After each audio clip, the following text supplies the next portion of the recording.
ਸ੍ਰੀ ਵਾਹਿਗੁਰੂ ਜੀ। ਸੋ ਦਰ ਕਿਹਾ ਸੋ ਘਰ ਕਿਹਾ, ਜਿਤ ਬਹਿ ਸਰਬ ਸੰਭਾਲੇ। ਵਾਹਿਗੁਰੂ ਜੀ ਕਾ ਖਾਲਸਾ, ਵਾਹਿਗੁਰੂ ਜੀ ਕੀ ਫਤਿਹ। ਪਰਮ ਸਤਿਕਾਰਯੋਗ ਗੁਰੂ ਸਰੂਪ ਗੁਰੂ ਖਾਲਸਾ ਸਾਧ ਸੰਗਤ ਜੀ, ਸਤਿਗੁਰਾਂ ਦੀ ਮਾਨ ਬਖਸ਼ਿਸ਼ ਦਾ ਸਦਕਾ ਚਲਦੀ ਹੋਈ ਲੜੀਵਾਰ ਕਥਾ ਸ੍ਰੀ ਗੁਰੂ ਗ੍ਰੰਥ ਸਾਹਿਬ ਜੀ ਦੀ ਜਪਜੀ ਸਾਹਿਬ ਦੀਆਂ 26 ਪੌੜੀਆਂ ਪਿੱਛੇ ਹੋ ਚੁੱਕੀਆਂ ਨੇ। 27ਵੀਂ ਪੌੜੀ ਜੀ ਦਾ ਪਾਠ ਅੱਜ ਜੀ ਨੇ ਸਰਵਣ ਕਰ ਲਿਆ ਹੈ। ਸੰਗਰਾਂਦ ਦਾ ਦਿਹਾੜਾ ਹੈ, ਉਸ ਦੀ ਕਥਾ ਭਾਈ ਸਾਹਿਬ ਜੀ ਦੀ ਰਸਨਾ ਤੋਂ ਆਪ ਜੀ ਨੇ ਸਰਵਣ ਕਰ ਲਈ ਹੈ। ਸੋ ਆਓ ਮਨ ਬਿਤੀਆਂ ਇਕਾਗਰ ਕਰੋ। ਸ੍ਰੀ ਗੁਰੂ ਗ੍ਰੰਥ ਸਾਹਿਬ ਦੇ ਵਿੱਚ 3 ਸੋਦਰ ਹੁੰਦੇ ਨੇ। ਇੱਕ ਸੋਦਰ ਜੋ ਜਿਸ ਦੀ ਵਿਚਾਰ ਹੁਣ ਹੋਣੀ ਹੈ ਜਪਜੀ ਸਾਹਿਬ ਵਿੱਚ ਹੈ। ਜਪਜੀ ਸਾਹਿਬ ਦੀਆਂ ਪੌੜੀਆਂ 'ਚ 27ਵੀਂ ਪੌੜੀ ਹੈ। ਇੱਕ ਜਪਜੀ ਸਾਹਿਬ ਤੋਂ ਇਲਾਵਾ ਸੋਦਰ ਰਹਿ ਰਾਸ ਵਿੱਚ ਆਉਂਦਾ ਅਤੇ ਇੱਕ ਆਸਾ ਰਾਗ ਦੇ ਅੰਦਰ ਸੋਦਰ ਹੈ। ਤਿੰਨੇ ਸੋਦਰਾਂ ਦੀਆਂ 3 ਉਥਾਨਕਾਂ। ਇਹ ਸੋਦਰ ਸਿੱਧਾਂ ਦੇ ਪ੍ਰਥਾਵਾਂ ਉਚਾਰਨ ਕੀਤਾ ਹੈ ਸਮੇਰ ਪਰਬਤ ਦੇ ਉੱਤੇ। ਜਿਹੜਾ ਸੋਦਰ ਰਹਿ ਰਾਸ ਦੇ ਵਿੱਚ ਆਪਾਂ ਪੜ੍ਹਦੇ ਹਾਂ, ਉਹ ਜਦੋਂ ਸੱਚਖੰਡ ਮਹਾਰਾਜ ਬੇਈ ਨਦੀ ਦਾ ਬਹਾਨਾ ਬਣਾ ਕੇ ਗਏ ਹੈ, ਉਹ ਸੱਚਖੰਡ ਵਿੱਚ ਉਚਾਰਨ ਕੀਤਾ ਹੋਇਆ ਵਾਹਿਗੁਰੂ ਦੇ ਸਨਮੁਖ। ਤੀਸਰਾ ਸੋਦਰ ਭੈਣ ਨਾਨਕੀ ਦੇ ਕਹਿਣ ਤੋਂ ਕਿ ਪਰਮੇਸ਼ਰ ਦਾ ਦਰ ਕਰ ਕੈਸਾ ਹੈ। ਭੈਣ ਨਾਨਕੀ ਦੇ ਪ੍ਰਥਾਏ ਆਸਾ ਰਾਗ ਵਾਲਾ ਉਚਾਰਨ ਕੀਤਾ ਹੈ। ਉਹ ਤਿੰਨੇ ਸੋਦਰਾਂ ਦੇ ਵਿੱਚ ਵਰਨ ਮਾਤਰਾ ਦਾ ਭੇਦ ਰੱਖਿਆ ਮਹਾਰਾਜ। ਤੋ ਇਸ ਕਰਕੇ ਵੀ ਪਤਾ ਚੱਲੇ ਵੀ ਇਹ ਸੋਦਰ ਤਿੰਨੇ ਵੱਖਰੇ ਵੱਖਰੇ ਥਾਂ 'ਤੇ ਉਚਾਰਨ ਕੀਤੇ ਨੇ, ਇਸ ਕਰਕੇ ਅੱਖਰਾਂ ਦਾ ਭੇਦ ਤਾਂ ਰੱਖਿਆ। ਸੋ ਆਓ ਜਿਸ ਪ੍ਰਕਾਰ ਸਿੱਧਾ ਨੇ ਪ੍ਰਸ਼ਨ ਕੀਤਾ ਹੈ ਕਿ ਜਿਵੇਂ ਤੁਸੀਂ ਪਰਮੇਸ਼ਰ ਦੇ ਅਮੁੱਲ ਗੁਣ ਕਹੇ ਨੇ ਅਤੇ ਅਮੁੱਲੇ ਉਹਨਾਂ ਦਾ ਵਪਾਰ ਕਰਨ ਵਾਲੇ, ਨਾਮ ਜਪਣ ਵਾਲੇ ਕਿਹਾ। ਹੁਣ ਤੁਸੀਂ ਕਿਰਪਾ ਕਰਕੇ ਇਹ ਦੱਸੋ ਵੀ ਉਹਦਾ ਦਰ ਕਰ ਕਿਹੋ ਜਿਹਾ ਹੈ। ਇਹ ਸਿੱਧਾਂ ਦਾ ਪ੍ਰਸ਼ਨ ਸੀ। ਸਤਿਗੁਰੂ ਮਹਾਰਾਜ ਉੱਤਰ ਦੇ ਕੇ ਫਰਮਾਨ ਕਰਦੇ ਹਨ ਜੀ। ਸ੍ਰੀ ਵਾਹਿਗੁਰੂ ਜੀ। ਸੋ ਦਰ ਕਿਹਾ ਸੋ ਘਰ ਕਿਹਾ, ਜਿਤ ਬਹਿ ਸਰਬ ਸੰਭਾਲੇ। ਸਿੱਧੋ ਸੋ ਉਸ ਪ੍ਰਭੂ ਦਾ ਦਰ ਤੁਹਾਨੂੰ ਕਿਹੋ ਜਿਹਾ ਕਈ ਦਸੀਏ। ਕਿਹੇ ਦਾ ਅਰਥ ਹੈ ਕਿਹੋ ਜਿਹਾ ਦਸੀਏ, ਕਿਉਂਕਿ ਜਿਤ ਦਰ ਵਸੈ ਕਬਰਨ ਦੁਰ ਕਹੀ ਹੈ। ਸੋ ਉਸ ਦਾ ਘਰ ਵੀ ਕਿਹਾ ਕਿਹੋ ਜਿਹਾ ਦਸੀਏ। ਜਿਤ ਜਿੱਥੇ ਬਹਿ ਬੈਠ ਕੇ ਉਹ ਸਰਬ ਸਾਰਿਆਂ ਜੀਵਾਂ ਦੇ ਤਾਈਂ ਰੋਜੀ ਆਦਿ ਦੀਆਂ ਦਾਤਾਂ ਸਾਰਿਆਂ ਨੂੰ ਦਿੰਦਾ ਅਤੇ ਸੰਭਾਲਦਾ ਸਭ ਨੂੰ। ਉਹ ਅਕੱਥ ਹੈ, ਅਚਰਜ ਹੈ, ਜੋ ਕਿਹਾ ਨਹੀਂ ਜਾ ਸਕਦਾ। ਸੋ ਦਰ ਕਿਹਾ ਸੋ ਉਸ ਦਾ ਦਰ ਸੰਸਾਰ। ਇਹ ਸਮਝ ਲਓ ਵੀ ਉਸ ਪਰਮੇਸ਼ਰ ਵਾਹਿਗੁਰੂ ਦਾ ਕਿਹਾ ਕਿਹੋ ਜਿਹਾ ਹੈ। ਉਹਦਾ ਦਰ ਸੰਸਾਰ ਹੀ ਸਤਿਗੁਰਾਂ ਨੇ ਕਿਹਾ ਜੈਸਾ ਕਿ ਉੱਪਰ ਦਰ ਅਸਮਾਨ ਪਿਆਲ। ਉੱਪਰ ਅਸਮਾਨ ਹੈ ਅਤੇ ਹੇਠਾਂ ਪਤਾਲ ਹੈ। ਇਹਨਾਂ ਦੇ ਦਰ ਕੀ ਹੈ, ਦਰਮਿਆਨ ਦੇ ਵਿੱਚ ਜਿਹੜਾ ਸੰਸਾਰ ਹੈ, ਸਮਝ ਲਓ ਵੀ ਇਹ ਉਹਦਾ ਦਰਵਾਜ਼ਾ ਹੈ। ਸੋ ਕਰ ਕਿਹਾ ਉਹਦਾ ਪ੍ਰਲੋਕ ਰੂਪੀ ਘਰ ਕਿਹੋ ਜਿਹਾ, ਜਿੱਥੇ ਸਾਰੇ ਅਸਥੂਲ ਸਰੀਰ ਤਿਆਗ ਕਰਕੇ ਸੂਖਮ ਸਰੀਰਾਂ ਦੁਆਰਾ ਜਾ ਕੇ ਵਹਿ ਟਿਕਦੇ ਨੇ ਜੀ। ਉਹ ਪਰਮੇਸ਼ਰ ਦੀ ਕਰਨੀ ਅਨੁਸਾਰ ਸਾਰਿਆਂ ਨੂੰ ਕਰਨੀ ਦਾ ਫਲ ਦੇਣ ਅਤੇ ਉਹ ਫਲ ਦੇਣ ਰੂਪ ਸੰਭਾਲਦਾ ਹੈ। ਸੋ ਦਰ ਕਿਹਾ ਉਹ ਪ੍ਰਭੂ ਦਾ ਦਰ ਦਰਵਾਜ਼ਾ ਹੋਰ ਕਿਹੋ ਜਿਹਾ ਦਸੀਏ। ਸਤ ਸੰਗਤ ਹੀ ਉਸ ਪ੍ਰਭੂ ਦਾ ਦਰ ਕੀ ਇਹ ਦਰਵਾਜ਼ਾ ਹੈ। ਜਿਹੜਾ ਸਤਸੰਗ ਦੀ ਪ੍ਰਾਪਤੀ ਕਰਦਾ ਹੈ ਉਹ ਪ੍ਰਭੂ ਦੀ ਪ੍ਰਾਪਤੀ ਕਰ ਲੈਂਦਾ। ਸੋ ਕਰ ਕਿਹਾ ਸੋ ਉਸ ਵਾਹਿਗੁਰੂ ਦਾ ਘਰ ਕਿਹਾ ਕਿਹੋ ਜਿਹਾ ਦਸੀਏ। ਭਾਵ ਇਹ ਹੈ ਕਿ ਉਸ ਪਰਮੇਸ਼ਰ ਦਾ ਸੱਚਖੰਡ ਰੂਪੀ ਘਰ ਹੈ। ਜਿੱਤ ਜਿੱਥੇ ਬੈਠ ਕੇ ਪਰਮੇਸ਼ਰ ਸਰਬ ਸਾਰਿਆਂ ਜੀਵਾਂ ਨੂੰ ਸੰਭਾਲਦਾ ਹੈ। ਫਿਰ ਸਿੱਧਾਂ ਨੇ ਕਿਹਾ ਮਹਾਰਾਜ ਉਹਦਾ ਸਰਗੁਣ ਅਤੇ ਨਿਰਗੁਣ ਪ੍ਰਭੂ ਦੇ ਵੱਖੋ ਵੱਖਰੇ ਦਰ ਘਰ ਸਮਝਾਵੋ ਸਾਨੂੰ। ਸਰਗੁਣ ਦਾ ਆ ਹੈ, ਨਿਰਗੁਣ ਦਾ ਇਹ ਹੈ। ਤਾਂ ਵੀ ਸਤਿਗੁਰੂ ਮਹਾਰਾਜ ਸਾਹਿਬ ਨੇ ਪਹਿਲਾਂ ਸਰਗੁਣ ਦਾ ਕਥਨ ਕਰਦੇ, ਸੋ ਦਰ ਕਿਹਾ, ਹੇ ਸਿੱਧੋ, ਜਿਹੜਾ ਸਭ ਜੀਵਾਂ ਦੇ ਜਿਹੜੇ ਮੁੱਖ ਹਨ, ਉਹ ਸਰਗੁਣ ਸਰੂਪ ਦਾ ਦਰ ਕੀ ਹੈ? ਦਰਵਾਜ਼ਾ ਹੀ ਹੈ। ਕਿਹਾ ਕਹੀਦਾ, ਜਿਤ ਵੇ ਸਰਬ ਸਮਾਲੇ, ਜਿਤ ਜਿਸ ਮੁੱਖ ਰੂਪੀ ਦਰ ਵਿੱਚ ਬਹਿ ਕੇ ਪ੍ਰਾਪਤ ਕਰਕੇ ਭਾਵ ਮੁੱਖ ਦੁਆਰਾ ਸਾਰੇ ਉਸ ਨੂੰ ਸੰਭਾਲੇ ਚੇਤੇ ਕਰਦੇ, ਰਸਨਾ ਦੁਆਰਾ ਜਪਦੇ ਆ। ਸੋ ਕਰਕੇ ਸਭ ਦੇ ਜੋ ਹਿਰਦੇ ਨੇ ਉਹ ਸਰਗੁਣ ਸਰੂਪ ਪ੍ਰਭੂ ਦਾ ਘਰ ਹੀ ਹੈ। ਕਿਹਾ ਕਹੀਦਾ, ਜਿਤ ਵੇ ਸਰਬ ਸਮਾਲੇ, ਜਿਤ ਜਿਸ ਵਿੱਚ ਚਿੱਤ ਨੂੰ ਬਹਿ ਇਸਤਤ ਕਰਕੇ ਇਕਾਗਰ ਕਰਕੇ ਸਰਬ ਸਾਰੇ ਭਗਤ ਜਨ ਉਹਨੂੰ ਸੰਭਾਲਦੇ ਨੇ। ਤੇ ਫਿਰ ਗੁਰੂ ਸਾਹਿਬ ਜੀ ਕਹਿੰਦੇ ਨਿਰਗੁਣ ਸਰੂਪ ਕਰਕੇ ਜੇ ਜਾਣਨਾ ਚਾਹੁੰਦੇ ਹੋ ਵੀ ਉਹਦਾ ਦਰ ਕਰ ਕਿਹੋ ਜਿਹਾ ਹੈ, ਨਿਰਗੁਣ ਦੇ ਵਿੱਚ ਥੋੜ੍ਹਾ ਜਿਹਾ ਬਦਲਾਅ ਆਏਗਾ। ਸੋ ਦਰ ਕਿਹਾ, ਉਹ ਅਪਰੋਖ ਗਿਆਨ ਰੂਪੀ ਨਿਰਗੁਣ ਦਾ ਦਰ ਕੀ ਹੈ? ਦਰਵਾਜ਼ਾ ਹੈ। ਕਿਹਾ ਕਿਹੋ ਜਿਹਾ ਸਿਰਜ ਹੈ? ਜਿਤ ਵੇ ਸਰਬ ਸੰਭਾਲੇ, ਜਿਸ ਵਿੱਚ ਸਰਬ ਸਾਰੇ ਸੰਭਾਲੇ, ਸੰਭਾਲਣ ਵਾਲੇ ਭਾਵ ਚੇਤੇ ਕਰਨ ਵਾਲੇ ਉਸ ਪ੍ਰਭੂ ਨੂੰ ਸਤ ਸੰਗਤ ਵਿੱਚ ਬੈਠ ਕੇ ਪ੍ਰਾਪਤ ਕਰਦੇ। ਸੋ ਕਰ ਕਿਹਾ, ਉਹ ਨਿਰਗੁਣ ਸਰੂਪ ਦਾ ਘਰ ਸਤ ਚਿਤ ਆਨੰਦ ਸਰੂਪ ਹੈ। ਇਹੀ ਕਿਹਾ ਕਹੀਦਾ ਹੈ, ਕਿਉਂਕਿ ਇਹ ਹੋਇਆ ਕਿਹੋ ਜਿਹਾ ਸਿਰਜ ਸਰੂਪ ਹੈ? ਉਹਦਾ ਘਰ ਜਿਤ ਵੇ ਸਰਬ ਸੰਭਾਲੇ, ਜੋ ਸਰਬ ਸਾਰਿਆਂ ਨੂੰ ਚੇਤਨ ਸੱਤਾ ਰੂਪ ਆਸਰਾ ਦੇ ਕੇ ਸੰਭਾਲ ਰਿਹਾ ਹੈ। ਜਿਹੜਾ ਘਰ ਸ਼ਬਦ ਹੈ ਗੁਰਬਾਣੀ ਦੇ ਵਿੱਚ ਵੱਖਰੇ ਵੱਖਰੇ ਪਦਾਂ ਦੇ ਨਾਲ ਵੱਖਰਾ ਵੱਖਰਾ ਅਰਥ ਦਿੰਦਾ। ਇਹਦਾ ਇੱਕੋ ਹੀ ਅਰਥ ਨਹੀਂ ਹੋ ਸਕਦਾ, ਕਿਉਂਕਿ ਇਹਦੇ 'ਚ ਗੁਰਬਾਣੀ ਦੇ ਪ੍ਰਮਾਣਾਂ ਅਨੁਸਾਰ ਸਮਝੀਏ। ਨੰਬਰ 1, ਘਰ ਦਾ ਅਰਥ ਮਕਾਨ, ਰਹਿਣ ਦੀ ਥਾਂ ਨੂੰ ਵੀ ਕਿਹਾ ਜਾਂਦਾ ਹੈ। ਘਰ ਛੱਡਣੇ ਰਹੇ ਨਾ ਕੋਈ, ਇੱਥੇ ਘਰ ਨੂੰ ਕਿਹਾ ਜਿਹਨਾਂ ਵਿੱਚ ਰਹਿ ਰਹੇ ਹਾਂ। ਦੂਸਰਾ ਅਰਥ ਹੈ ਘਰ ਰੂਪੀ ਸਰੂਪ, ਘਰ ਸਰੂਪ ਨੂੰ ਕਿਹਾ। ਸੋ ਕਰ ਗੁਰੂ ਨਾਨਕ ਕੋ ਦੀਆ। ਤੀਸਰਾ ਅਰਥ ਹੈ ਇਹਦਾ ਘਰ ਸਰੀਰ, ਘਰ ਮਹਿ ਪੰਚ ਵਰਤਦੇ ਪੰਚੇ ਵਿਚਾਰੀ। ਚੌਥਾ ਅਰਥ ਹੈ ਘਰ ਦਾ ਸਰੀਰ ਦੇ ਅਸਥਾਨ, ਜਿਹੜੀ ਕੰਗਰੋੜ ਹੈ ਆਪਣੀ, ਇਹਦੇ ਮੂਹਰਲੇ ਪਾਸੇ 72 ਕੋਠੜੀਆਂ ਨੇ, ਉਹਨਾਂ ਨੂੰ ਘਰ ਕਿਹਾ। 72 ਘਰ ਇੱਕ ਪੁਰਖ ਸਮਾਇਆ। ਪੰਜਵਾਂ ਅਰਥ ਹੈ ਘਰ ਦਾ ਸੁੰਦਵਾਰ ਨੂੰ ਕਹਿੰਦੇ ਨੇ। ਘਰ ਮੈਂ ਕਰ ਦਿਖਾਏ ਦੇ ਸੋ ਸਤਿਗੁਰ ਪੁਰਖ ਸਜਾਨ। ਛੇਵੇਂ ਅਰਥ ਵਿੱਚ ਘਰ ਇਸਤਰੀ ਨੂੰ ਗੁਰਬਾਣੀ 'ਚ ਕਿਹਾ ਹੈ, ਘਰ ਕਾ ਮਾਸ ਚੰਗੇਰਾ। ਸੱਤਵੇਂ ਅਰਥ ਵਿੱਚ ਘਰ ਸ਼ਾਸਤਰ ਨੂੰ ਕਿਹਾ ਹੈ, ਛੇ ਕਰ ਛੇ ਗੁਰੂ ਛੇ ਉਪਦੇਸ਼। ਅੱਠਵੇਂ ਅਰਥ ਵਿੱਚ ਗੁਰੂ ਗ੍ਰੰਥ ਸਾਹਿਬ ਜੀ ਸ਼ਬਦਾਂ ਦੇ ਗਾਇਨ ਕਰਨ ਦੇ ਜਿਹੜੇ ਅਸਥਾਨ ਜੋ ਤਾਲ ਦੇ ਹਿੱਸਿਆਂ ਦੇ ਨਾਲ ਸੰਬੰਧ ਰੱਖਦੇ ਨੇ, ਤੇ ਉਹਨੂੰ ਕਿਹਾ। ਤੇ ਨੌਵੇਂ ਅਰਥ ਵਿੱਚ ਘਰ ਅੰਤਸ਼ਕਰਨ ਮਨ ਨੂੰ ਕਿਹਾ, ਘਰ ਮੈਂ ਠਾਕਰ ਨਜ਼ਰ ਨਾ ਆਵੇ। 10ਵੇਂ ਅਰਥ ਵਿੱਚ ਨਿਜ ਦਾ ਭਾਵ ਆਪਣਾ, ਘਰ ਕਾ ਕਾਜ ਨਾ ਜਾਣੀ ਰੂੜਾ। ਇਹ 11ਵੇਂ ਅਰਥ ਦੇ ਵਿੱਚ ਘਰ ਜਿਹੜਾ ਹੈ ਉਹ ਨਿਜ ਦੇ ਆਪਣੇ ਮੁਕਤੀ ਸੋਏ ਸਰੂਪ ਦੇ, ਜੋ ਗੁਰ ਕੀ ਜਨ ਸੇਵਾ ਕਰੇ ਸੋ ਘਰ ਕੇ ਕੰਮ ਹਰ ਲਾਇਆ। ਮੇਰੇ ਰਾਮ ਤੋੜ ਬੰਧਨ ਮਾਇਆ ਘਰ ਕੇ ਕੰਮ ਲਾਏ। 12ਵਾਂ ਅਰਥ ਘਰ ਦਾ ਨਾਮ ਉੱਚਾ, ਉੱਚਾ ਘਰ ਭਾਵ ਬੱਦਲ, ਇੱਥੇ ਬੱਦਲ ਨੂੰ ਕਰਕੇ। ਇਹ ਗੁਰਬਾਣੀ ਦੀਆਂ ਤੁਕਾਂ ਦੇ ਨਾਲ ਘਰ ਦੇ ਵੱਖਰੇ ਵੱਖਰੇ ਅਰਥ ਹੋਏ ਨੇ, ਕੋਈ ਕਲਪਨਾ ਨਹੀਂ ਕੀਤੀ ਗਈ। ਖੇਤ ਮਿਆਲਾਂ ਉੱਚੀਆਂ, ਘਰ ਉੱਚਾ ਨਿਰਨਾਉ, ਲਗਭਗ ਸਾਰੀਆਂ ਤੁਕਾਂ ਦੇ ਨਾਲ ਗੁਰਬਾਣੀ ਦੀਆਂ ਤੁਕਾਂ ਦੁਆਰਾ ਇਹ ਸਿੱਧ ਕੀਤਾ ਗਿਆ ਹੈ ਸੰਪਰਦਾ ਦੇ ਬ੍ਰਹਮ ਗਿਆਨੀ ਤਤਵੇ ਤੇ ਮਹਾਂਪੁਰਸ਼ਾਂ ਨੇ, ਕਿ ਇਸ ਕਰਕੇ ਵੀ ਇਹਦੇ ਬਹੁਤ ਅਰਥ ਹੁੰਦੇ ਆ। ਇਹ ਤਾਂ ਸੀ ਇਹਨਾਂ ਦੀ ਅਰਥਾਂ ਦੀ ਬਹੁਲਤਾ।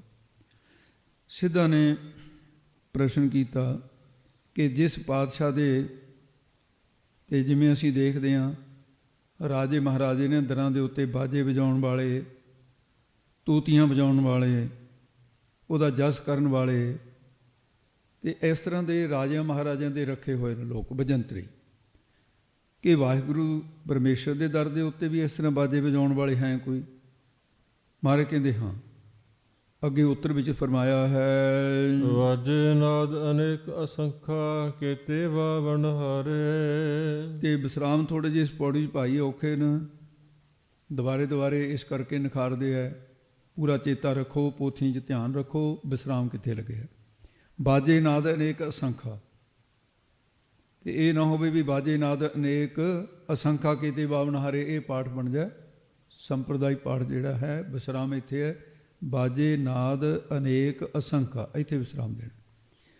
ਇਸ ਦੋਸ ਪ੍ਰਭੂ ਦੇ ਦਰ ਤੇ ਅਨੇਕਾਂ ਹੀ ਬਾਜੇ ਵੱਜਦੇ ਨੇ, ਉਹਨਾਂ ਦੇ ਨਾਦ ਸ਼ਬਦ ਵੀ ਅਸੰਖ ਅਣਗਿਣਤ ਨੇ, ਗਿਣਤੀ ਨਹੀਂ ਹੈ। ਕਿੰਨੇ ਉਹਨਾਂ ਬਾਜਿਆਂ ਦੇ ਬਾਵਣ ਵਾਲੇ, ਕੀ ਵਜਾਉਣ ਵਾਲੇ, ਬਾਵਣ ਹਾਰੇ ਦਾ ਅਰਥ ਹੈ ਵਜਾਉਣ ਵਾਲੇ। ਤੇ ਉਸ ਕੇਵਲ ਤਤੰਤੀ ਆਦਿ ਜਿਹੜੇ ਬਾਜੇ ਯੋਗ ਮਤ ਵਾਲਿਆਂ ਨੇ 5 ਮੰਨੇ, ਤਤੰਤੀ ਵਿੱਚ ਚਰਮ ਗਾ ਕਨ ਕਨ ਸੀ ਕਾ ਜਾਨ, ਨਾਦ ਸ਼ਬ ਘਟ ਕੋ ਕਹਿ ਸਵਾਦ ਸੁਖਰ ਪਹਿਚਾਨ। ਇਹ ਦਸਮ ਦੁਆਰ ਦੇ ਵੱਜਣ ਵਾਲੇ 5 ਬਾਜਿਆਂ ਦਾ ਜ਼ਿਕਰ ਯੋਗਾ ਅਭਿਆਸੀਆਂ ਨੇ ਯੋਗ ਸ਼ਾਸਤਰ ਅਨੁਸਾਰ ਕਰਦੇ ਆ। ਇਹੀ ਨਹੀਂ ਹੈ, ਮਹਾਰਾਜ ਕਹਿੰਦੇ ਅਨੇਕਾਂ। ਤੇ ਫਿਰ ਉਹਨਾਂ ਨੂੰ ਵਜਾਉਣ ਵਾਲੇ ਬਾਵਨ ਹਾਰੇ ਕਿੰਨੇ ਨੇ? ਨਾਰਦ ਹੈ, ਕਿੰਨਰ ਹੈ, ਤੁੰਬਰ ਹੈ, ਹਾਹਾ ਹੂ ਗੰਧਰਵਨ, ਕਿੰਨਿਆਂ ਕਿਤੇ ਨਾਂ ਲਏ ਜਾਣੇ ਵਜਾਉਣ ਵਾਲੇ ਨੇ ਬਾਜਿਆਂ ਨੂੰ। ਉਸ ਪ੍ਰਭੂ ਦੇ ਸਾਰੇ ਜੀਵਾਂ ਰੂਪੀ ਅਨੇਕਾਂ ਬਾਜੇ ਨੇ, ਅਸੰਖ ਗਿਣਤੀ ਤੋਂ ਰਹਿਤ। ਉਹਨਾਂ ਦੇ ਰਾਜਸੀ, ਤਾਮਸੀ, ਸ਼ਾਂਤ ਕੀ ਨਾਦ ਸ਼ਬਦ ਤੇ ਈਸ਼ਵਰ ਦੀ ਸਪਸ਼ਟੀ ਉਪਾਧੀ ਲੈ ਕੇ ਮਾਇਆ ਦੁਆਰਾ ਹਿਰਨਗਰਭ, ਅਭਿਆਕ੍ਰਿਤ, ਬੈਰਾਟ ਆਦਿ ਉਹ ਵੀ ਕੀਤੇ ਕਿਤਨੇ ਨੇ। ਜੀਵ ਰੂਪੀ ਬਾਜਿਆਂ ਦੇ ਬਾਵਣ ਹਾਰੇ ਵਜਾਉਣ ਵਾਲੇ ਤੇ ਉਹ ਕਹਿੰਦੇ ਨਾਨਕ ਜੰਤ ਬਚਾਏ ਬੱਜ ਹੈ, ਜਿਤ ਭਾਵੇ ਤਿਤ ਰਾਹੇ ਚਲਈਆ, ਨਾਨਕ ਬਜਦਾ ਜੰਤ ਬਜਾਇਆ। ਅਨੇਕ ਅਸੰਖਾ ਬੇਅੰਤ ਤੋਂ ਬੇਅੰਤ ਨਾਦ ਇਹਨਾਂ ਬਾਜਿਆਂ ਨੂੰ ਵਜਾਉਣ ਵਾਲੇ, ਕਿੰਨੇ ਬਾਜੇ, ਕਿੰਨੇ ਬਾਜੇ ਵਜਾਉਣ ਵਾਲੇ। ਇਸ ਕਰਕੇ ਇਹਨਾਂ ਦਾ ਕੋਈ ਅੰਤ ਨਹੀਂ ਹੈ ਸਿੱਧੋ। ਕਿਤੇ ਰਾਗ ਪਰੀ ਸੋ ਕਹੀਨ, ਕਿਤੇ ਗਾਵਣ ਹਾਰੇ। ਇਸ ਦੋਸ ਪ੍ਰਭੂ ਦੇ ਘਰ ਕੇਤੇ ਕਿਤਨੇ ਹੀ ਰਾਗ ਨ, ਕਿੰਨੀਆਂ ਹੀ ਰਾਗਣੀਆਂ ਨ, ਰਾਗਾਂ ਦੀਆਂ ਪਰੀਆਂ ਰਾਗਣੀਆਂ। ਕਿੰਨੇ ਉਹਨਾਂ ਦੇ ਸਿਉਂ, ਸਿਉਂ ਨਾਮ ਇੱਥੇ ਪੁੱਤਰ ਦਾ ਅਰਥ ਸਮਝਣਾ, ਕਹੀਨ ਕਹੇ ਜਾਂਦੇ ਨੇ। ਕੇਤੇ ਕਿਤਨੀ ਗਾਵਣ ਹਾਰੇ ਗਾਉਣ ਵਾਲੇ, ਹਾਹਾ ਹੂ ਗੰਧਰਵ, ਨਾਰਦ, ਤੁੰਬਰ, ਸਨਕਾਦ ਆਦਿ। ਜਿਵੇਂ ਰਾਗ ਵਾਲਾ ਦੇ ਵਿੱਚ 6 ਰਾਗ, 30 ਰਾਗਣੀਆਂ, 48 ਇਹਨਾਂ ਦੇ ਪੁੱਤਰਾਂ ਦਾ ਕਥਨ ਕੀਤਾ ਹੈ ਗੁਰੂ ਅਰਜਨ ਦੇਵ ਜੀ ਨੇ। ਖਸ ਰਾਗੁਨ ਗਾਏ ਸੰਗ ਰਾਗਨੀ 30, ਸਭੈ ਪੁੱਤਰ ਰਾਗਨ ਕੇ 18 10 20। ਇਹਦੇ ਵਿੱਚ ਸਾਰਾ 84 ਜੋੜ ਹੈ। ਰਾਗ ਏਕ ਸੰਗ ਪੰਚ ਬਰੰਗਨ, ਸੰਗ ਅਲਾਪੇ 8 ਨੰਦਨ। ਇੱਕ ਰਾਗ ਦੀਆਂ 5 ਘਰ ਵਾਲੀਆਂ ਰਾਗਣੀਆਂ ਤੇ ਇਸੇ ਤਰ੍ਹਾਂ ਉਹਨਾਂ ਦੇ 8-8 ਪੁੱਤਰ। 6 ਰਾਗ 84 ਜੋੜ ਬਣ ਜਾਂਦਾ ਇਹਨਾਂ ਦਾ। ਉਹ ਇਸ ਕਰਕੇ ਕਿਤਨੇ ਰਾਗ, ਰਾਗ ਦਾ ਅਰਥ ਪ੍ਰੇਮ ਵੀ ਹੁੰਦਾ।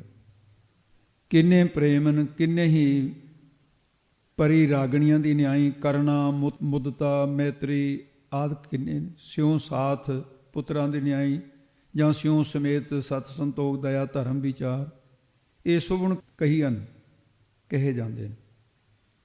ਕੇਤੇ ਕਿਤਨੇ ਹੀ ਬ੍ਰਹਮ ਬੇਤੇ ਭਗਤ ਜਨ, ਉਹਦਾ ਜਸ ਗਾਵਣ ਵਾਲੇ ਨਾ, ਗਾਉਣ ਵਾਲੇ ਹਨ। ਇਸ ਕਰਕੇ ਕਿੰਨੇ ਹੀ ਬਾਜੇ, ਕਿੰਨੇ ਬਾਜੇ ਵਜਾਉਣ ਵਾਲੇ, ਕਿੰਨੇ ਰਾਗੀ, ਇਹ ਬੇਅੰਤ ਹੈ ਪ੍ਰਭੂ ਦੇ ਦਰ ਤੇ। ਗਾਵੇ ਤੋਹਨੋ ਪੌਣ ਪਾਣੀ ਵੈ ਸੰਤਰ, ਗਾਵੇ ਰਾਜਾ ਧਰਮ ਦੁਆਰੇ। ਅੱਖਰਾਂ ਦਾ ਭਾਈ ਧਿਆਨ ਰੱਖਣਾ, ਜਿਹੜੇ ਪਾਠ ਬੋਧ ਪ੍ਰਾਪਤ ਕਰਦੇ ਹੋ ਵੀ ਤੋਹਨੋਂ ਹਾਹੇ ਨਾਲ ਹੈ ਇਹ ਜਿਹੜਾ ਇਹ ਸੋਦਰ ਹੈ, ਇਹਦੇ ਵਿੱਚ ਹਾਹਾ ਬੋਲਣਾ ਹੈ। ਜਿਵੇਂ ਲਿਖਿਆ ਗਾਵੇ ਹੈ ਤੋਹਨੋਂ ਪੌਣ ਪਾਣੀ ਵੈ ਸੰਤਰ, ਗਾਵੇ ਰਾਜਾ ਧਰਮ ਦੁਆਰੇ। ਪਰਮੇਸ਼ਰ ਦੇ ਸਨਮੁਖ ਬਿਰਤੀ ਕਰਕੇ। ਹੁਣ ਕੀ ਸੀ, ਜਿਵੇਂ ਜਹਾਜ਼ ਕਿਸੇ ਪਾਸੇ ਘੁੰਮੀ ਜਾਵੇ, ਉਹਦੇ 'ਚ ਇੱਕ ਕੰਪਾਸ ਬੋਲਦੇ ਆ, ਕੁਤਬਨਾ ਸੂਈ ਕਹਿੰਦੇ ਨੇ। ਉਹ ਦਿਸ਼ਾ ਦੱਸਣ ਵਾਸਤੇ ਆ ਵੀ ਜਹਾਜ਼ ਚਲਾਉਣ ਵਾਲੇ ਨੂੰ ਦਿਸ਼ਾ ਭਰਮਣ ਨਾ ਹੋ ਜਾਵੇ। ਉਹਨੇ ਧਰੂਆਂ ਵਾਲੇ ਪਾਸੇ ਨੂੰ ਰਹਿਣਾ, ਜਹਾਜ਼ ਜਿੱਥੇ ਮਰਜ਼ੀ ਜਾਵੇ, ਉਹ ਤੋਂ ਪਤਾ ਲੱਗ ਜਾਂਦਾ ਵੀ ਮੇਰਾ ਜਹਾਜ਼ ਕਿਹੜੀ ਦਿਸ਼ਾ ਚੱਲਦਾ। ਜਿਹੜੇ ਬ੍ਰਹਮ ਬੇਤੇ ਨੇ, ਉਹਨਾਂ ਦੀ ਅੰਦਰ ਤੇ ਬਿਰਤੀ ਰੂਪ ਜਿਹੜੀ ਉਹ ਸੂਈ ਹੈ ਨਾ, ਬ੍ਰਹਮਾਕਾਰ, ਉਹ ਗੱਲ ਜਿਹਦੇ ਨਾਲ ਮਰਜ਼ੀ ਕਰੀ ਜਾਣ, ਅੰਦਰ ਤੇ ਧੁਨੀ ਉਸੇ ਪਾਸੇ ਰਹਿੰਦੀ ਹੈ। ਉੱਤਰ ਪ੍ਰਸ਼ਨ ਸਿੱਧਾ ਨਾਲ ਕਰ ਰਹੇ ਨੇ, ਪਰ ਬ੍ਰਹਮ ਵਾਲੇ ਪਾਸੇ ਨੂੰ ਹੁਣ ਮਹਾਰਾਜ ਨੇ ਪਰਮੇਸ਼ਰ ਦੇ ਸਨਮੁਖ ਬਿਰਤੀ ਕਰਕੇ ਸਿੱਧਾ ਨਾਲ ਪ੍ਰਤੀ ਉਚਾਰਨ ਕਰਦੇ ਹੋਏ ਫਰਮਾਇਆ ਕਿ ਗਾਵੇ ਤੁਹਾਨੂੰ ਪੌਣ ਪਾਣੀ ਵੈ ਸੰਤਰ। ਹੇ ਪ੍ਰਭੂ ਜੀ, ਤੁਹਾਨੂੰ, ਤੈਨੂੰ ਪੌਣ ਹਵਾ, ਪਾਣੀ, ਜਲ, ਬੈਸੰਤਰ, ਅਗਨੀ, ਇਹਨਾਂ ਦੇ ਭਵਾਨੀ ਦੇਵਤੇ ਅਤੇ ਧਰਮਰਾਜ। ਗਾਵੇ ਰਾਜਾ ਧਰਮ ਦੁਆਰੇ, ਧਰਮਰਾਜ ਤੇਰੇ ਦੁਆਰੇ ਤੇ ਗਾਵੇ, ਗਾਉਂਦਾ ਤੇਰੇ ਜਸ ਨੂੰ। ਸਾਰੇ ਲੋਕ ਧਰਮ ਅਦਾਲਤਾਂ ਦੁਆਰਾ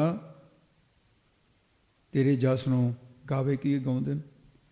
ਪੌਣ ਪਾਣੀ ਬੈ ਸੰਤਰੋ ਮੇਰੀ ਜਿੰਦੜੀਏ, ਨਿਤ ਹਰ ਹਰ ਹਰ ਜਸ ਗਾਵੈ ਰਾਮ। ਤੇਰੇ ਜਸ ਨੂੰ ਗਾਉਂਦੇ। ਕਹਿੰਦੇ ਨੇ ਇੱਕ ਵਾਰੀ ਐਸਾ ਹੋਇਆ ਵੀ ਇੰਦਰ ਨੂੰ ਅਭਿਮਾਨ ਹੋ ਗਿਆ। ਇਹ ਹੰਕਾਰ ਦੀ ਬਿਮਾਰੀ ਸਾਰਿਆਂ ਨੂੰ ਚਿੰਬੜਦੀ ਹੈ, ਦੇਵਤਿਆਂ ਨੂੰ ਵੀ, ਮਨੁੱਖਾਂ ਨੂੰ, ਦੈਤਾਂ ਨੂੰ ਵੀ। ਇਹ ਤਾਂ ਇੱਕ ਗੁਰਮੁਖ ਹੈ, ਗੁਰੂ ਨਾਨਕ ਦੇ ਸਿੱਖ ਜਿਹੜੇ ਹਉਮੈ ਤੋਂ ਬਚਣ, ਕਿਉਂਕਿ ਗੁਰੂ ਨਾਨਕ ਨੇ ਗਰੀਬੀ ਸਿਖਾਲੀ ਹੈ ਸਾਨੂੰ, ਨਿਮਰਤਾ। ਉਹਦਾ ਹੰਕਾਰ, ਹਰ ਜੋ ਹੰਕਾਰ ਨਾ ਭਾਵੇ, ਰੱਬ ਨੂੰ ਹੰਕਾਰ ਨਹੀਂ ਚੰਗਾ ਲੱਗਦਾ। ਪਰਮੇਸ਼ਰ ਨੇ ਕੀ ਕੀਤਾ, ਜਿੱਥੇ ਇੰਦਰ ਦੀ ਸਭਾ ਲੱਗੀ ਹੋਈ ਸੀ, ਜਿੱਥੇ ਸਾਰੇ ਅਦਕਸ਼ ਦੇਵ ਬੈਠੇ ਸੀ, ਜਿਵੇਂ ਪਾਣੀ ਹੈ ਇਹਦਾ ਦੇਵਤਾ ਹੈ, ਜਿਉਂਦਾ ਜਾਗਦਾ ਜਿਹੜਾ ਬੋਲ ਸਕਦਾ, ਚੱਲ ਸਕਦਾ, ਇਹ ਤਾਂ ਪਾਣੀ ਹੈ, ਜੜ ਹੈ। ਤਾਂ ਇਹਦੇ ਉੱਤੇ ਇੱਕ ਜਾਨਦਾਰ ਦੇਵਤਾ ਹੈ, ਉਹਨੂੰ ਅਧਿਕਸ਼ ਦੇਵ ਕਹਿੰਦੇ ਨੇ। ਜਿਨ੍ਹਾਂ ਦੇ ਅਧਿਕਸ਼ ਦੇਵ ਸਮਝ ਨਹੀਂ ਆਉਂਦੀ, ਉਹ ਫਿਰ ਕਹਿੰਦੇ ਦੇਖੋ ਜੀ ਕਲਪਨਾ ਹੈ। ਅਗਨੀ ਦਾ ਦੇਵਤਾ ਹੈ, ਅੰਨ ਦੇਵਤਾ, ਪਾਣੀ ਦੇਵਤਾ, ਬੈਸੰਤਰ ਦੇਵਤਾ, ਦੇਵਤੇ ਕਹੇ ਨੇ ਮਹਾਰਾਜ ਨੇ। ਉਹ ਦੇਵਤਿਆਂ ਦੀ ਸਭਾ ਵਿੱਚ ਬੈਠਾ ਵੀ ਇੱਕ ਇੱਕ ਦੇਵਤਾ ਬੜੇ ਸ਼ਕਤੀਸ਼ਾਲੀ ਹੈ, ਅਤੇ ਮੈਂ ਇਹਨਾਂ ਦਾ ਰਾਜਾ। ਪ੍ਰਭੂ ਨੇ ਹੰਕਾਰ ਤੋੜਨ ਵਾਸਤੇ ਸਾਹਮਣੇ ਆ ਕੇ ਬੜਾ ਦਿਵ ਰੂਪ ਧਾਰਨ ਕਰਕੇ ਸਾਹਮਣੇ ਬਹਿ ਗਏ। ਨਾ ਇੰਦਰ ਨੂੰ ਮਿਲੇ, ਨਾ ਉਹਦੇ ਕੋਲ ਗਏ।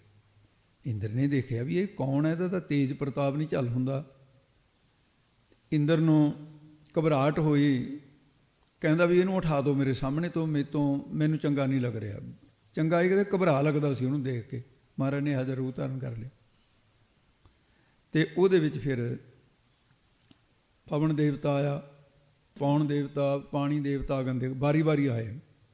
ਉਹਨੂੰ ਪੌਣ ਦੇਵਤੇ ਨੂੰ ਕਹਿੰਦਾ ਦਕਸ਼ ਦੇਵ ਨੂੰ, ਜਾ ਉਠਾ ਕੇ ਆ ਉਹਨੂੰ। ਉਹ ਆ ਕੇ ਕਹਿੰਦਾ ਤੂੰ ਕੌਣ ਹੈ? ਪਰਮੇਸ਼ਰ ਜੀ ਕਹਿੰਦੇ ਤੇਰਾ ਸਵਾਲ ਹੀ ਗਲਤ ਹੈ।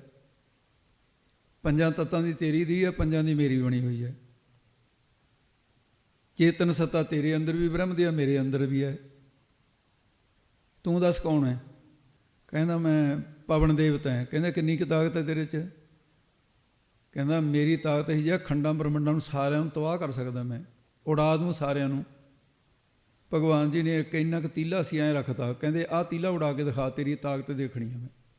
ਬੜਾ ਜ਼ੋਰ ਲਾਇਆ, ਤੀਲਾ ਨਹੀਂ ਉੱਠਿਆ, ਬੇਸ਼ਰਮ ਹੋ ਕੇ ਵਾਪਸ ਆ ਗਿਆ। ਇੰਦਰ ਕਹਿੰਦਾ ਉਠਾ ਕੇ ਨਹੀਂ ਆਇਆ? ਕਹਿੰਦਾ ਜੀ ਮੇਰੇ ਤੋਂ ਨਹੀਂ ਉੱਠਦਾ, ਕਿਸੇ ਹੋਰ ਨੂੰ ਭੇਜ ਦਿਓ। ਕਹਿੰਦਾ ਜਾ ਵੀ ਪੌਣ ਦੇਵਤਾ ਤੋਂ ਬਾਅਦ ਜਿਹੜਾ ਵਰਨ ਦੇਵਤਾ ਸੀ, ਪਾਣੀ ਦਾ ਦੇਵਤਾ, ਇਹਨੂੰ ਫਿਰ ਕਿਹਾ ਵੀ ਤੂੰ ਭਾਈ ਜਾ ਕੇ ਉਹਨੂੰ ਉਠਾ ਕੇ ਆ। ਤੋ ਇਸ ਕਰਕੇ ਫਿਰ ਜਿਸ ਵੇਲੇ ਜਲ ਦੇਵਤਾ ਗਿਆ, ਜਲ ਦੇਵਤੇ ਨੇ ਜਾ ਕੇ ਉੱਥੇ ਕਹਿੰਦਾ ਵੀ ਉੱਠ, ਇੱਥੋਂ ਤੂੰ ਕੌਣ ਹੈ? ਕਹਿੰਦਾ ਤੂੰ ਦੱਸ ਕੌਣ ਹੈ? ਕਹਿੰਦਾ ਮੈਂ ਵਰਨ ਦੇਵਤਾ, ਤੇਰੇ 'ਚ ਕਿੰਨੀ ਕੁ ਤਾਕਤ ਹੈ? ਕਹਿੰਦਾ ਮੈਂ ਤਾਂ ਰੋੜ ਕੇ ਲੈ ਜਾਣਾ ਸਾਰੇ ਕਾਸੇ ਨੂੰ। ਕਹਿੰਦਾ ਤੀਲਾ ਰੋੜ ਕੇ ਦਿਖਾ। ਬੜਾ ਜ਼ੋਰ ਲਾਇਆ, ਤੀਲਾ ਨਾ ਰੁੜਿਆ। ਵਾਪਸ ਆ ਕੇ ਕਹਿੰਦਾ ਜੀ ਕਿਸੇ ਹੋਰ ਨੂੰ ਭੇਜ ਦਿਓ। ਕਹਿੰਦੇ ਵੀ ਅਗਨ ਦੇਵਤਾ ਜਾ, ਜੇ ਨਾ ਉੱਠੇ ਵੀ ਫੂਕ ਦੇ ਸਾਰੇ ਕਾਸੇ ਨੂੰ। ਉਹ ਕਹਿੰਦਾ ਜੀ ਠੀਕ ਹੈ। ਉਹ ਕਹਿੰਦਾ ਵੀ ਜ਼ਿਆਦਾ ਉੱਠ ਕੱਢ ਨਹੀਂ, ਫਿਰ ਹੁਣ ਮੈਂ ਫੂਕ ਦੂੰ ਤੈਨੂੰ। ਕੌਣ ਹੈ ਤੂੰ? ਕਹਿੰਦਾ ਅਗਨ ਦੇਵਤਾ। ਕਿੰਨੀ ਕੁ ਤਾਕਤ ਹੈ? ਕਹਿੰਦਾ ਖੰਡਾਂ ਬ੍ਰਹਮੰਡਾਂ ਸਾਰਿਆਂ ਨੂੰ ਫੂਕ ਸਕਦਾ। ਕਹਿੰਦੇ ਮੇਰਾ ਤੀਲਾ ਫੂਕ ਦੇ, ਉਦੋਂ ਬਾਅਦ ਮੈਂ ਉੱਠ ਜਾਊਂਗਾ। ਬੜਾ ਜ਼ੋਰ ਲਾਇਆ, ਤੀਲਾ ਫੂਕੇ ਨਾ ਹੋਇਆ। ਬੇਸ਼ਰਮ ਹੋ ਕੇ ਵਾਪਸ ਆ ਗਿਆ। ਉਹ ਕਹਿੰਦੇ ਜੀ ਸਾਤੋਂ ਤਾਂ ਉੱਠਦਾ ਨਹੀਂ। ਇੰਦਰ ਕਹਿੰਦਾ ਫਿਰ ਚਲੋ ਮੈਂ ਜਾਂਦਾ ਹੁਣ। ਜਦੋਂ ਇੰਦਰ ਆਉਣ ਲੱਗਿਆ, ਭਗਵਾਨ ਜੀ ਨੇ ਸੋਚਿਆ ਵੀ ਹੰਕਾਰੀਆਂ ਨੂੰ ਤਾਂ ਮੈਂ ਮਿਲਦਾ ਹੀ ਨਹੀਂ ਹੁੰਦਾ, ਹੰਕਾਰੀਆਂ ਨੂੰ ਮਿਲਣ ਲੱਗਿਆ ਫਿਰ ਭਗਤਾਂ ਦੇ ਹਿੱਸੇ ਆ ਮੈਂ ਤਾਂ। ਇਸ ਕਰਕੇ ਜਦੇ ਆਪਣਾ ਤਨ ਤੇ ਤੀਲਾ ਲੋਪ ਕਰ ਲਿਆ। ਇੰਦਰ ਨੂੰ ਫਿਰ ਸਮਝ ਆ ਗਈ ਇਸ ਗੱਲ ਦੀ ਵੀ ਓਹੋ, ਇਹ ਤਾਂ ਮੇਰਾ ਪ੍ਰੀਖਿਆ ਲੈਣ ਵਾਸਤੇ ਆਪ ਪਰਮੇਸ਼ਰ ਆਇਆ। ਉਸ ਵੇਲੇ ਗਾਵਹਿ ਤੋਨੋਂ ਪੌਣ ਪਾਣੀ ਬੈਸੰਤਰ, ਇੰਦਰ ਵੀ ਅਤੇ ਪੌਣ ਪਾਣੀ ਬੈਸੰਤਰ ਅਗਨੀ, ਸਾਰਿਆਂ ਨੇ ਫਿਰ ਪ੍ਰਮਾਤਮਾ ਦਾ ਹੀ ਧੰਨਵਾਦ ਕੀਤਾ। ਹੇ ਪ੍ਰਭੂ, ਤੁਹਾਨੂੰ ਪੌਣ ਪਾਣੀ ਦੀ ਨਿਆਈ, ਇਹਦੇ ਅੰਤਰੀਵ ਅਰਥ ਵੀ ਜਾਣਨੇ। ਇਹਦੇ ਅੰਤਰੀਵ ਅਰਥ ਕੀ ਹਨ? ਕਹਿੰਦੇ ਪੌਣ ਦੀ ਨਿਆਈ ਰਜੋਗੁਣ। ਰਜੋਗੁਣ ਕੌਣ ਹੈ? ਬ੍ਰਹਮਾ। ਅਤੇ ਪਾਣੀ ਦੀ ਨਿਆਈ ਕੌਣ ਹੈ? ਸਤੋਗੁਣ। ਸਤੋਗੁਣ ਕੌਣ ਹੈ? ਵਿਸ਼ਨੂੰ ਜੀ। ਅਗਨੀ ਦੀ ਨਿਆਈ ਕੌਣ ਹੈ? ਸ਼ਿਵ ਜੀ, ਕ੍ਰੋਧੀ ਹੈ। ਅਤੇ ਇਹ ਤਿੰਨੇ ਦੇਵਤੇ ਗਾਵੇ ਗਾਉਂਦੇ ਨੇ, ਹੇ ਵਾਹਿਗੁਰੂ ਤੈਨੂੰ ਪੌਣ, 10ਵੇਂ ਦੁਆਰ ਪੌਣ ਚੜਾਉਣ ਵਾਲੇ ਜੋਗੀ ਉਹ ਵੀ ਗਾਉਂਦੇ, ਜਲ ਧਾਰੇ ਕਰਨ ਵਾਲੇ ਉਹ ਵੀ ਤੈਨੂੰ ਗਾਉਂਦੇ ਨੇ। ਪਾਣੀ 'ਚ ਖੜੇ ਰਹਿੰਦੇ ਨੇ ਕਈ, ਪੌਣ ਪਾਣੀ। ਬੈਸੰਤਰ ਅੱਗ ਦੇ ਧੂਣੇ ਤਪਾਉਣ ਵਾਲੇ ਤਪਸਵੀ ਲੋਕ ਗਾਵੇ ਗਾਉਂਦੇ ਨੇ। ਹੇ ਪ੍ਰਭੂ ਜੀ, ਤੈਨੂੰ ਪਾਉਣ ਦੀ ਨਿਆਈ ਨਿਰਲੇਪ ਰਹਿਣ ਵਾਲੇ ਸੰਤ ਜਨ, ਪਾਣੀ ਦੀ ਨਿਆਈ ਸ਼ਾਂਤ ਰਹਿਣ ਵਾਲੇ ਸੰਤ ਜਨ, ਸ਼ਾਂਤ ਚਿੱਤ। ਬੈਸੰਤਰ ਅਗਨੀ ਦੀ ਨਹੀਂ ਪ੍ਰਕਾਸ਼ਮਾਨ, ਜਿਨ੍ਹਾਂ ਦੇ ਅੰਦਰ ਬ੍ਰਹਮ ਦਾ ਪ੍ਰਕਾਸ਼ ਤੱਤਵੇ ਤੇ ਤੇਜਵਸੀ ਪੁਰਖ, ਇਹ ਸਾਰੇ ਗਾਵੇ ਗਾਉਂਦੇ ਨੇ। ਹੇ ਪ੍ਰਭੂ ਜੀ, ਤੈਨੂੰ ਪਾਉਣ ਦੀ ਨਿਆਈ ਰਜੋਗੁਣੀ ਜੀਵ, ਪਾਣੀ ਦੀ ਨਿਆਈ ਸਤੋਗੁਣੀ ਜੀਵ, ਬੈਸੰਤਰ ਅਗਨੀ ਦੀ ਨਿਆਈ ਤਮੋਗੁਣੀ ਜੀਵ, ਤੈਨੂੰ ਸਾਰੇ ਹੀ ਗਾਉਂਦੇ ਹਨ। ਗਾਵੇ ਹੈ ਚਿਤ ਗੁਪਤ ਲਿਖ ਜਾਣੈ ਹੈ, ਲਿਖ ਲਿਖ ਧਰਮ ਵਿਚਾਰੇ। ਹੇ ਪ੍ਰਭੂ, ਤੈਨੂੰ ਕੌਣ ਨਹੀਂ ਗਾ ਰਿਹਾ? ਕਹਿੰਦੇ ਸਿੱਧੋ, ਉਸ ਪ੍ਰਭੂ ਨੂੰ ਚਿੱਤ ਚਿੱਤ ਦੇ ਵਿੱਚ, ਇਹ ਸਮਝ ਲਓ ਚਿੱਤ ਨਾਮ ਇੱਥੇ ਚਿੱਤਰ ਗੁਪਤ, ਚਿੱਤ ਤੇ ਗੁਪਤ, ਗਾਵੇ ਚਿੱਤ ਗੁਪਤ। ਚਿੱਤਰ ਗੁਪਤ ਜਿਹੜੇ ਨੇ ਇਹ ਲਿਖਾਰੀ ਨੇ, ਕਰਮਾਂ ਦਾ ਲੇਖਾ ਲਿਖਣ ਵਾਲੇ ਜਾਣਦੇ ਹੈ। ਚਿੱਤਰ ਜਿਹੜਾ ਸਾਡੇ ਸੱਜੇ ਮੋਢੇ ਤੇ ਰਹਿੰਦਾ ਹੈ ਸਾਰਾ ਦਿਨ, ਇਹਦੀ ਜਿੰਨਾ ਚਿਰ ਅਸੀਂ ਜਾਗਦੇ ਰਹਾਂਗੇ ਉਹ ਆਪਣਾ ਜ਼ਿੰਮੇਵਾਰੀ ਨਿਭਾਉਂਦਾ ਰਹੂਗਾ। ਜੋ ਅਸੀਂ ਦੇਖਦੇ ਹਾਂ ਉਹਨੇ ਉਹ ਵੀ ਲਿਖਣਾ, ਜੋ ਅਸੀਂ ਸੁਣਦੇ ਹਾਂ ਉਹ ਵੀ ਲਿਖਣਾ, ਜੋ ਅਸੀਂ ਬੋਲਦੇ ਹਾਂ ਉਹ ਵੀ ਲਿਖਣਾ ਉਹਨੇ।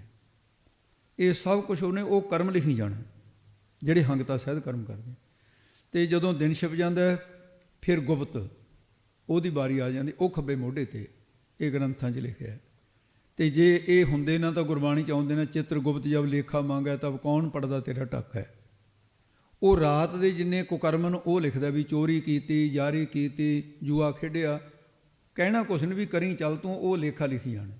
ਜਿਹੜੇ CID ਵਾਲੇ ਹੁੰਦੇ ਨੇ ਉਹ ਤਾਂ ਨਹੀਂ ਹੱਥਕੜੀ ਲਾਉਂਦੇ ਹੁੰਦੇ, ਉਹਨੇ ਤਾਂ ਰਿਪੋਰਟ ਦੇਣੀ ਹੈ ਵੀ ਇਹਨੇ ਫਲਾਣੇ ਇੰਨੇ ਵੱਜ ਕੇ ਇੰਨੇ ਮਿੰਟ 'ਤੇ ਫਲਾਣੇ ਤੋਂ ਫੜਾ ਸੀ, ਉਦੋਂ ਬਾਅਦ ਇਹਨੇ ਫਲਾਣੇ ਨਾਲ ਮਿਲਿਆ। ਉਹ ਫਿਰ ਅੱਗੇ ਫੜਨ ਵਾਲੇ ਫਿਰ ਹੋਰ ਨੇ ਜਿਹੜੇ ਆ ਕੇ ਫੜਦੇ। ਅਤੇ ਇਸ ਕਰਕੇ ਇਹ ਜਿਹੜੇ ਚਿੱਤਰ ਗੁਪਤ ਸੱਜੇ ਖੱਬੇ ਮੋਢੇ 'ਤੇ ਬੈਠਾ ਲੇਖਾ ਲਿਖਦੇ ਨੇ, ਇਹ ਲੇਖੇ ਦੇ ਆਧਾਰ 'ਤੇ ਧਰਮਰਾਜ ਜੀਵਾਂ ਨੂੰ ਵਿਚਾਰ ਕਰਕੇ ਪਾਪ ਪੁੰਨ ਦਾ ਫਲ ਦਿੰਦਾ ਹੈ। ਪੁੰਨ ਪਾਪ ਜੋ ਬੀਜਦੇ ਸਭ ਧਰਮਰਾਜ ਕੇ ਜਾਈ, ਇਹ ਸਭ ਜਾਣਦੇ ਨੇ। ਇਹ ਲਿਖਾਰੀ ਨੇ ਪਰਮੇਸ਼ਵਰ ਦੇ, ਇਸ ਕਰਕੇ ਫਿਰ ਇਹ ਗਾਵੇ ਚਿੱਤ ਗੁਪਤ ਲਿਖ ਜਾਣ ਹੈ। ਇਹ ਲਿਖਾਰੀ ਬਣ ਕੇ ਕਰਮਾਂ ਦਾ ਲੇਖਾ ਲਿਖਣਾ ਜਾਣਦੇ ਨੇ, ਇਹ ਅਣਜਾਣ ਨਹੀਂ ਹੈਗੇ। ਬੰਦਾ ਸਮਝਦਾ ਮੈਨੂੰ ਕੋਈ ਦੇਖ ਨਹੀਂ ਰਿਹਾ, ਅਤੇ ਧਰਮਰਾਜ ਜਿਹੜਾ ਹੈ ਉਹ ਫਿਰ ਵਿਚਾਰਦਾ ਉਹਨੂੰ ਵੀ ਕਿਤੇ ਗਲਤੀ ਨਾ ਹੋ ਜਾਵੇ। ਇਹ ਪੁਰਾਣਕ ਮੱਤ ਹੈ, ਉਹਦੇ 'ਚ ਐਸਾ ਲਿਖਿਆ, ਗੁਰਬਾਣੀ 'ਚ ਇਹ ਪ੍ਰਮਾਣ ਦਿੱਤੇ ਨੇ, ਇਹ ਸਾਰੇ ਗਾਉਂਦੇ ਹਨ। ਗਾਵੇ ਈਸ਼ਰ ਵਰਮਾ ਦੇਵੀ, ਸੋਹਣ ਸਦਾ ਸਵਾਰੇ। ਈਸ਼ਰ ਨਾਮ ਸ਼ਿਵ ਜੀ ਦਾ ਹੈ, ਅਤੇ ਬ੍ਰਹਮਾ ਨੂੰ ਕਹਿੰਦੇ ਨੇ। ਇਹ ਦੋਨੇ ਈਸ਼ਰ ਅਤੇ ਬ੍ਰਹਮਾ ਦੇਵੀ, ਦੇਵੀ ਕੀ ਇਹ ਦੇਵੀਆਂ ਇਹਨਾਂ ਦੇ ਘਰ ਵਾਲੀਆਂ ਦੋਹਾਂ ਦੀਆਂ। ਸ਼ਿਵ ਜੀ ਦੇ ਘਰੋਂ ਪਾਰਵਤੀ, ਬ੍ਰਹਮਾ ਦੇ ਘਰੋਂ ਸਰਵਸਤੀ, ਬ੍ਰਹਮਾਣੀ ਜਿਹੜੀ ਹੈ ਉਸ ਪ੍ਰਭੂ ਨੂੰ ਗਾਵੇ ਗਾ ਰਹੀਆਂ, ਉਹ ਵੀ ਗਾਉਂਦੀਆਂ ਨਾਲ ਜਸ। ਇਹ ਸਾਰੇ ਵਾਹਿਗੁਰੂ ਦੇ ਪਰਮੇਸ਼ਰ ਦੇ ਜਸ ਨੂੰ ਸਿੱਧੋ ਸਵਾਰੇ ਹੋਏ ਸੋਹਣ ਸ਼ੋਭਾ ਪਾ ਰਹੇ ਨੇ, ਪ੍ਰਭੂ ਦੇ ਸਵਾਰੇ ਹੋਏ ਸ਼ੋਭਾ ਪਾ ਰਹੇ ਨੇ। ਬ੍ਰਹਮੇ ਵਿਸ਼ਨ ਮਹੇਸ਼ ਲਖ ਧਿਆਏ ਦੇ, ਭਾਈ ਗੁਰਦਾਸ ਸਾਹਿਬ ਨੇ ਕਿਹਾ। ਈਸ਼ਵਰ ਸ਼ਿਵ ਜੀ, ਬ੍ਰਹਮਾ ਜੀ, ਦੇਵੀ 9 ਕਰੋੜ ਦੇਵੀਆਂ ਜੋ ਭਗਵਾਨ ਨੂੰ ਵਰਨ ਵਾਸਤੇ ਕੁਆਰੀਆਂ ਤੁਰੀਆਂ ਫਿਰਦੀਆਂ, ਦੁਰਗਾ ਕੋਟ ਜਾ ਕੇ ਮਰਦਨ ਕਰੇ, ਇਹ ਸਭ ਉਸ ਪ੍ਰਭੂ ਦੇ ਜਸ ਨੂੰ ਗਾਵੇ ਗਾਉਂਦੇ ਨੇ। ਅਤੇ ਸਵਾਰੇ ਸਾ ਜਮਾ ਬਾਰੇ, ਸਾ ਨਾਮ ਸਹਿਤ ਦਾ, ਬਾਰੇ ਬਾਲਕਿਆਂ ਦੇ ਭਾਵ ਬਰਮਾ ਜੀ, ਸਨਕਾਦਿਕ, ਇਹ ਜਿਹੜੇ ਸਨਕ ਸਨੰਦਨ ਸਨਾਤਨ ਸੰਤ ਕੁਮਾਰ, ਨਾਰਦਾਦਿਕ ਅਤੇ 60,000 ਬਾਲਖਿਲ ਪੁੱਤਰਾਂ ਸਮੇਤ ਬ੍ਰਹਮਾ ਗਾ ਰਿਹਾ। ਵਿਸ਼ਨੂੰ ਜੀ ਆਪਣੇ ਭਗਤਾਂ ਅਨੁਸਾਰ ਪਰਮੇਸ਼ਰ ਨੂੰ ਗਾ ਰਿਹਾ, ਸਵਾਰੇ ਹੋਏ ਨੇ, ਉਹਨਾਂ ਗੁਣਾਂ ਨੂੰ ਗਾਉਂਦੇ ਨੇ। ਅਤੇ ਇਸ ਕਰਕੇ ਸਦਾ ਸਵਾਰ ਕੇ ਸਵੇਰੇ ਅੰਮ੍ਰਿਤ ਵੇਲੇ ਉੱਠ ਕੇ ਉਹਨਾਂ ਦੇ ਗੁਣਾਂ ਨੂੰ ਗਾਉਂਦੇ ਹਨ। ਗਾਵੇ ਇੰਦ ਇਦਾਸਣ ਬੈਠੇ, ਦੇਵਤਿਆਂ ਦਰ ਨਾਲੇ। ਜੋ ਪ੍ਰਭੂ ਤੇਰੇ ਦਰ ਦੇ ਦਰਵਾਜ਼ੇ ਉੱਤੇ ਇੰਦਰ ਦੇਵਤੇ, ਇੰਦਾਸਣ ਇੰਦਰ ਦੀ ਪਦਵੀ ਹੈ ਜਿਹੜੀ, ਉਹਨੂੰ ਇੰਦਾਸਣ ਕਹਿੰਦੇ ਨੇ। ਇਸ ਕਰਕੇ ਇੰਦਰ ਵੱਖਰਾ ਨਾਮ ਹੈ, ਇੰਦਾਸਣ ਬੈਠਾ। ਇੰਦਰ ਦਾ ਆਸਣ ਜਿਹਦੇ 'ਤੇ ਬੈਠਾ ਹੈ ਉਹ ਇਕੱਠਾ ਇੰਦਾਸਣ। ਅਤੇ ਇਸ ਕਰਕੇ ਉਹਦਾ ਸਿੰਘਾਸਣ ਦਾ ਨਾਮ ਹੈ, ਇੰਦਰ ਦੀ ਪਦਵੀ ਦਾ ਨਾਮ ਹੈ ਇੰਦਾਸਣ। ਇੱਕ ਇੰਦਰ ਹੋ ਗਿਆ, ਇੱਕ ਇੰਦਾਸਣ ਹੋ ਗਿਆ। ਉਹਦੇ 'ਤੇ ਬੈਠ ਕੇ ਇੰਦਰ ਜਮਾ ਆਸਣ ਆਪਣੇ ਉਸ ਆਸਣ ਦੇ ਸਮੇਤ ਦੇਵਤਿਆਂ ਦੇ ਤੈਨੂੰ ਗਾਵੇ ਗਾ ਰਹੇ ਨੇ। ਅਤੇ ਕੌਣ ਕੌਣ ਨਹੀਂ ਗਾ ਰਿਹਾ? ਦੇਵਤੇ ਆਪਣੇ ਦਰ ਦਾਲ ਫੌਜਾਂ ਸਮੇਤ ਤੈਨੂੰ ਗਾ ਰਹੇ ਨੇ। ਤੇ ਆਦਰ ਦੇ ਸਹਿਤ ਗਾ ਰਹੇ ਹਨ ਜੀ। ਗਾਵਹਿ ਸਿੱਧ ਸਮਾਧੀ ਅੰਦਰ, ਗਾਵਨ ਸਾਧ ਵਿਚਾਰੇ। ਹੇ ਸਿੱਧੋ, ਕੀ ਤੁਸੀਂ ਨਹੀਂ ਸਮਾਧੀਆਂ ਲਾ ਕੇ ਗਾਉਂਦੇ? ਅਖੇ ਜੀ ਗਾਉਨੇ ਆ। ਮਾਰੇ ਕਹਿੰਦੇ ਦੇਖੋ ਫਿਰ ਤੁਸੀਂ ਤੇ ਹੋਰ ਪਹਿਲਾਂ ਹੋ ਚੁੱਕੇ, ਅੱਗੇ ਨੂੰ ਸਿੱਧ ਹੋਣਗੇ, ਉਹ ਵੀ ਸਮਾਧੀ ਅੰਦਰ ਗਾ ਰਹੇ ਨੇ ਵਾਹਿਗੁਰੂ। ਉਸ ਵਾਹਿਗੁਰੂ ਦੇ ਜਸ ਨੂੰ ਤੇ ਸਾਧਨ ਕਰਨ ਵਾਲੇ ਵਿਚਾਰੇ ਗਰੀਬ ਸਾਧੂ, ਹੇ ਵਾਹਿਗੁਰੂ ਤੇਰੇ ਜਸ ਨੂੰ ਗਾਵਨ ਗਾਉਂਦੇ ਨੇ। ਸਾਧ ਵਿਚਾਰੇ, ਵਿਚਾਰਵਾਨ ਸਾਧ, ਸ੍ਰੇਸ਼ਟ ਗੁਣਾਂ ਵਾਲੇ ਤੇਰੇ ਜਸ ਨੂੰ ਗਾਵਨ ਗਾਉਂਦੇ ਆ।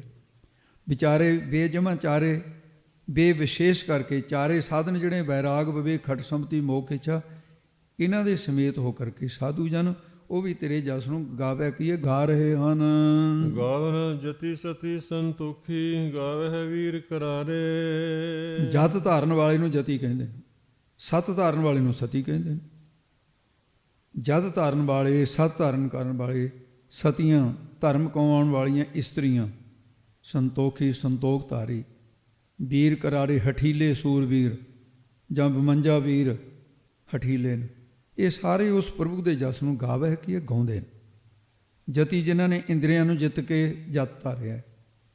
6 ਜਤੀ ਪ੍ਰਾਚੀਨ ਸਮੇਂ ਦੇ ਅੰਦਰ ਇਹ ਮੰਨੇ ਹੋਏ ਨੇ ਜਿਹੜੇ 6 ਜਤੀ ਹੈ।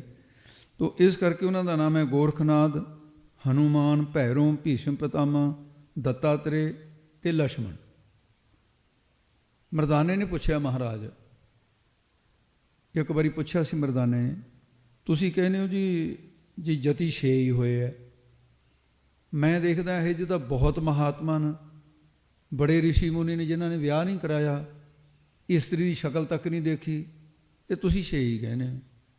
ਮਾਰੇ ਕਹਿੰਦੇ ਮਰਦਾਨਿਆ, ਇਹ ਜਤੀ ਅਸਲ ਦੇ ਵਿੱਚ ਉਹ ਨੇ ਤੇ ਜਿਨ੍ਹਾਂ ਦੇ ਉੱਤੇ ਸ਼ਾਸਤਰਕਾਰਾਂ ਦੀ ਜਿਹੜੀ ਕਸਵੱਟੀ ਆ ਉਹਦੇ ਤੇ ਪਰਖ ਪੂਰੇ ਉਤਰਦੇ ਨੇ। ਕਹਿੰਦੇ ਜੀ ਕਿਵੇਂ?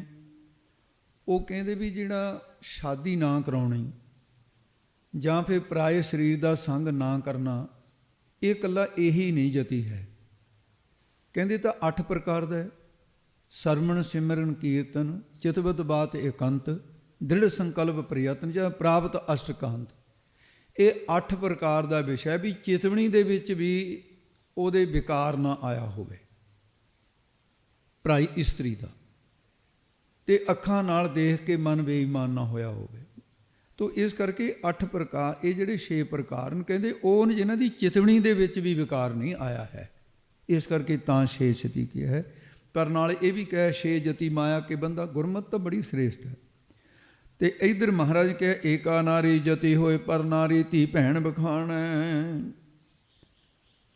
ਤੇ ਜਿਹੜਾ ਆਪਣੇ ਬਹੁਤਾ ਜੀਵਨ ਦੇ ਨਾਲ ਹੀ ਸੰਤੁਸ਼ਟ ਰਹਿਣਾ, ਕਹਿੰਦੇ ਇਹਨਾਂ ਨੂੰ ਜਤੀ, ਗੁਰਸਿੱਖਾਂ ਨੂੰ ਜਤੀ ਕਹਿੰਦੇ ਹਨ ਮਹਾਰਾਜ।